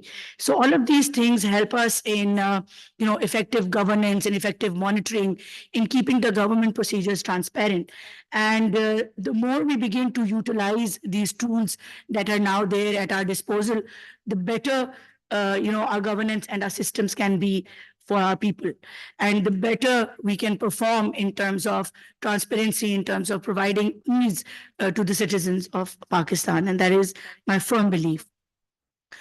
Coming to the specific topic of AI and cybersecurity, cybersecurity is one of the biggest threats that we face today. Data जो है, they say data is the new gold, and data आजकल सब कुछ drive करता है, whether it is market, whether it is profits, and everything then revolves around such an economy. तो data की जो protection है और जो cyber security की बात है, one of the largest threats जहाँ पे वो pose होते हैं वो government ही होती है. हमने पीछे देखा कि प्राइम मिनिस्टर ऑफिस के डेटा के अंदर जो है वो साइबर सिक्योरिटी थ्रेट्स आए और ब्रीच हुआ data. That poses a lot of threats, not just in terms of governance, but also becomes a national security risk if we let these cyber security threats breach into the government databases. इसी तरह even the private databases जो हैं, जो मुल्क का data है, नादरा का data है, ये सारे जो हैं बहुत ज़्यादा सिक्योर करने वाली हमारे एसेट्स हैं जिसको हमें इंश्योर करना है कि इनको हम सिक्योर कर सकें. जहाँ तक साइबर थ्रेट का सवाल है, जो साइबर क्रिमिनल ऑर्गेनाइजेशंस हैं जहाँ हम आर्टिफिशियल इंटेलिजेंस पे और मशीन लर्निंग के ऊपर काम करने की बात करते हैं, I think sometimes they are way ahead of us and especially ahead of the governments. वो लोग already invest कर चुके होते हैं artificial intelligence में, machine learning में.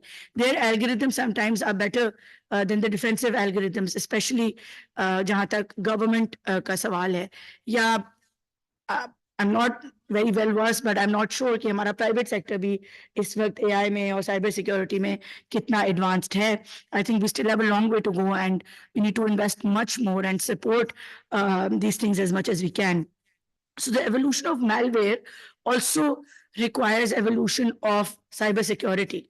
अगर malware और cyber threat evolve करता जाएगा और AI और machine learning को adopt करता जाएगा, और हम अपनी ट्रेडिशनल साइबर सिक्योरिटी जो है सिचुएशन के अंदर, if we stay stuck within that circuit, I think we will very soon be losing out on a lot more than just data. And like I said, it will eventually become a national security threat for the country. So everybody needs to first align that we need to get over the fear of unknown, like Abid Saab said, and we need to start adopt these new cutting edge tools that are there across the world. And we need to start, I'm not a very big fan of regulation, but to some extent, we also need to start adopting policies that bring some sort of discipline within these areas, especially जिस तरह education की बात हुई. Education के अंदर इस वक्त आप चैट जीपीटी की बात करते हैं, वो आपको पूरे रिसर्च पेपर्स लिख के दे सकते हैं, ये सारे जो सॉफ्टवेयर इस वक्त अवेलेबल हैं. So instead of banning these software और instead of criminalizing the use of these softwares, we need to evolve our education systems in a way that we adopt these softwares and we teach our students how to effectively use them. We need to now upgrade our curriculums.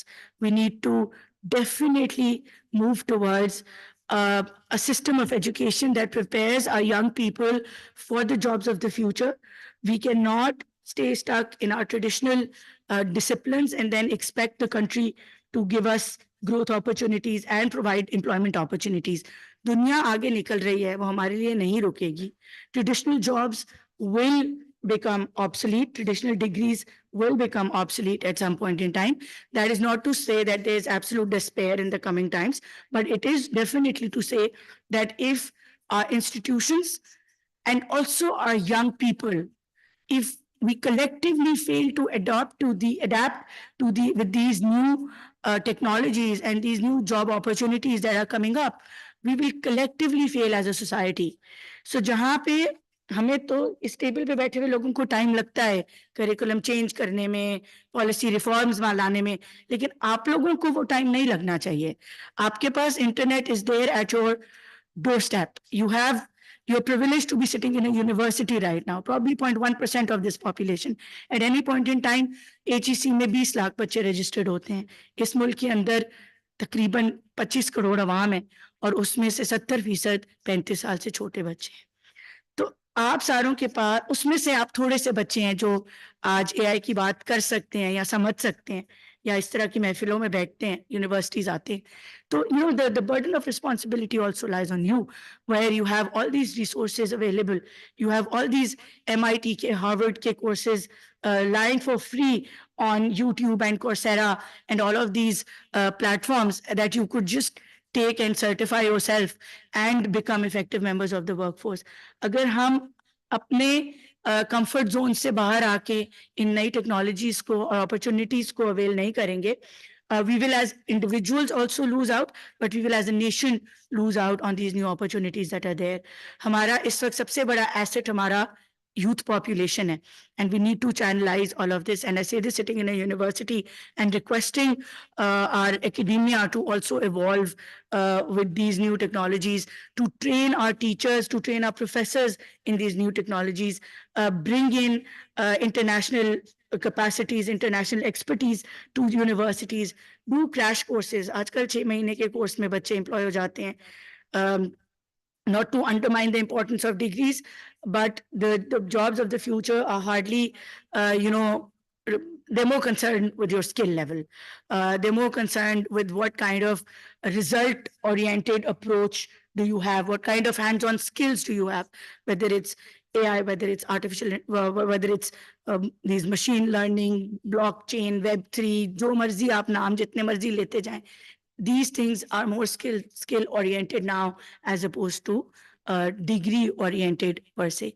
So on both sides of the table, and as we take the new government, we will also be putting in our maximum effort to bridge the skills gap that is there. जैसे कि अभी last presentation में बात हुई कि अगर 130 million jobs create हो रही हैं तो 400 million jobs obsolete भी हो रही हैं, मगर उन 130 million के takers कौन हैं? वो हमारे young बच्चे होने चाहिए. You should be the first ones to raise your hands to take those jobs. So उस skills gap को bridge करना हमारा भी काम है.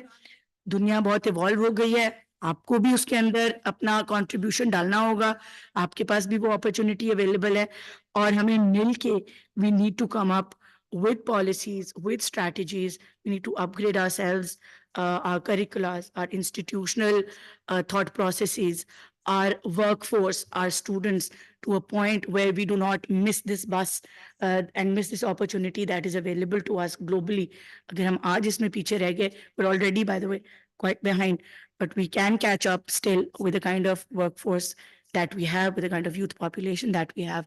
But we will have to put in immense effort, immense investment in these areas in order to come up to the mark, to the global standards, where a young population will be able to, inshallah, eventually be the top, amongst the top leaders in these fields. So let's, sit here and pledge, all of us, that we will all put in our best efforts on individual level as well as collectively on an institutional level to build our capacities to a point where we're able to evolve as a society and come up to the standards of this new economic, technological landscape that is there before us globally, that presents us with a lot of opportunities, and we need to be the first takers of that opportunity. With that, I would like to thank you all for listening to me, and we hope to take this further. Thank you. Thank you so much, madam. So, before concluding, vote of thanks, so if I may request to Vice Chancellor, Dr. Nasir Mahmood, for just few words, and then we'll move to words closing.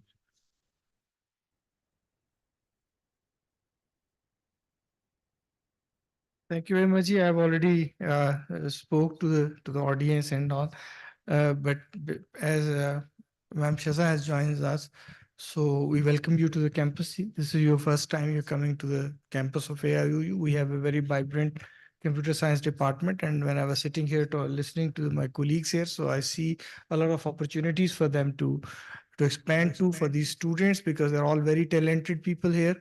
We will try to provide an environment which we are talking about. We'll improve upon that and open up avenues for them to work on and make their futures.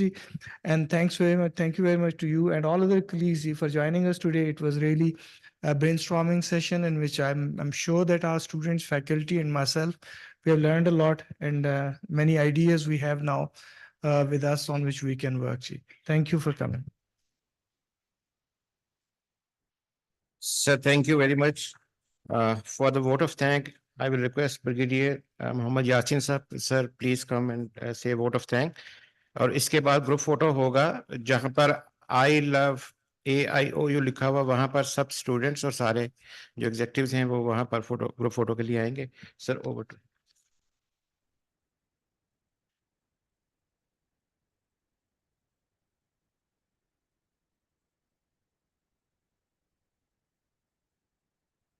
Mr. Putin, the Russian president, once said, the one who will rule AI will rule the world.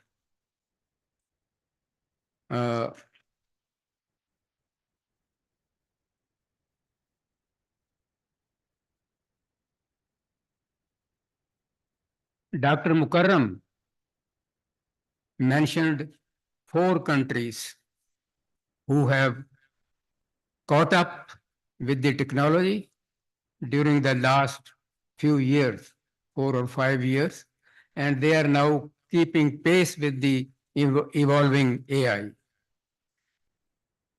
Our 2 neighbors, the eastern neighbor and the western neighbor, Iran, they are keeping pace with the evolving AI. And I sincerely hope that we will also, in a couple of years' time, will be able to catch up with artificial intelligence. Let me thank Allama Iqbal Open University and National CERT for collaboration in organizing this very important event. And I am sure that this collaboration will continue.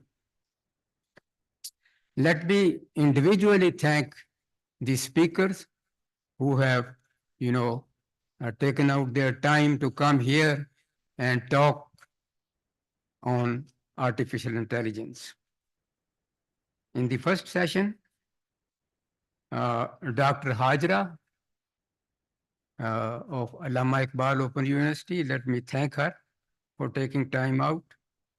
Dr. Mukarram Khan from PTA, Dr. Faisal Nawaz Janjua from Ministry of Defense, Zakir Sayed, Director, Internet Governance, Ministry of Information Technology and Telecom, Dr. Mehreen Afzal, Executive Director, CERT, National CERT, and Dr. Kashif Nazir Qureshi, Associate Professor, Department, University of a university in Ireland.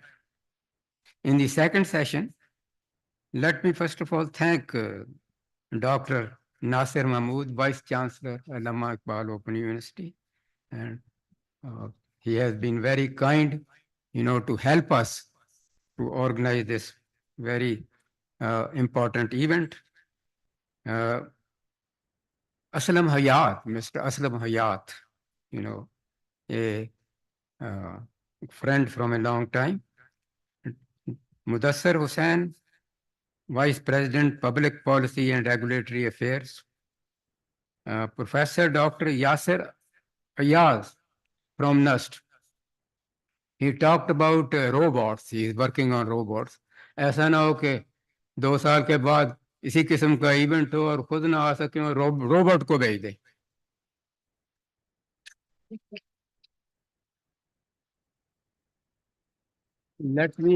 Let me thank also Dr. Abid Qayyum Surari. Under his guidance, the SDPI's study group on information technology and telecom is working from the last 30 years, more than 30 years. Last but not the least, I sincerely want to thank Ms. Fatima Khaja. I know, members of parliament is extremely busy these days, and I am very thankful to her for sparing time to come here and putting us wise as to what is being done and what should be done. So let us hope that parliamentarians will at least spend half an hour every day individually to think what should be done to catch up with this evolving technology. I am sure they'll do that.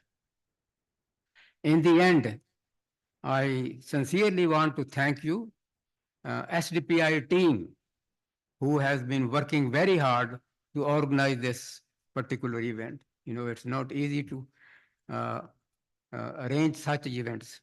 It's the administration, MIS, SDTV, and advocacy unit. So with that, I once again thank you all, and Allah be with you all.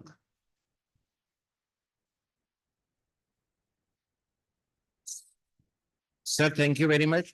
Group photo के लिए मैंने आपसे request की है, बस उससे पहले 2 quick sir अगर आप इजाजत दें तो एक डॉक्टर सलीम साहब का, प्रोफेसर डॉक्टर सलीम साहब का बहुत शुक्रिया अल्लामा इकबाल ओपन यूनिवर्सिटी से, जिन्होंने भरपूर तरीके से इसको डे 1 से कोऑर्डिनेशन की. और दूसरा डॉक्टर तारिक महमूद साहब का जो PS है, उनका बहुत शुक्रिया. उनका हमने बहुत तंग किया और उन्होंने इसमें बहुत हमारे साथ मावनत की. सो अब सबसे ये रिक्वेस्ट है कि आ जाएं ग्रुप फोटो के लिए, और उसके साथ ही अल्लाह हाफिज. इंशाल्लाह फिर जल्दी मुलाकात होगी.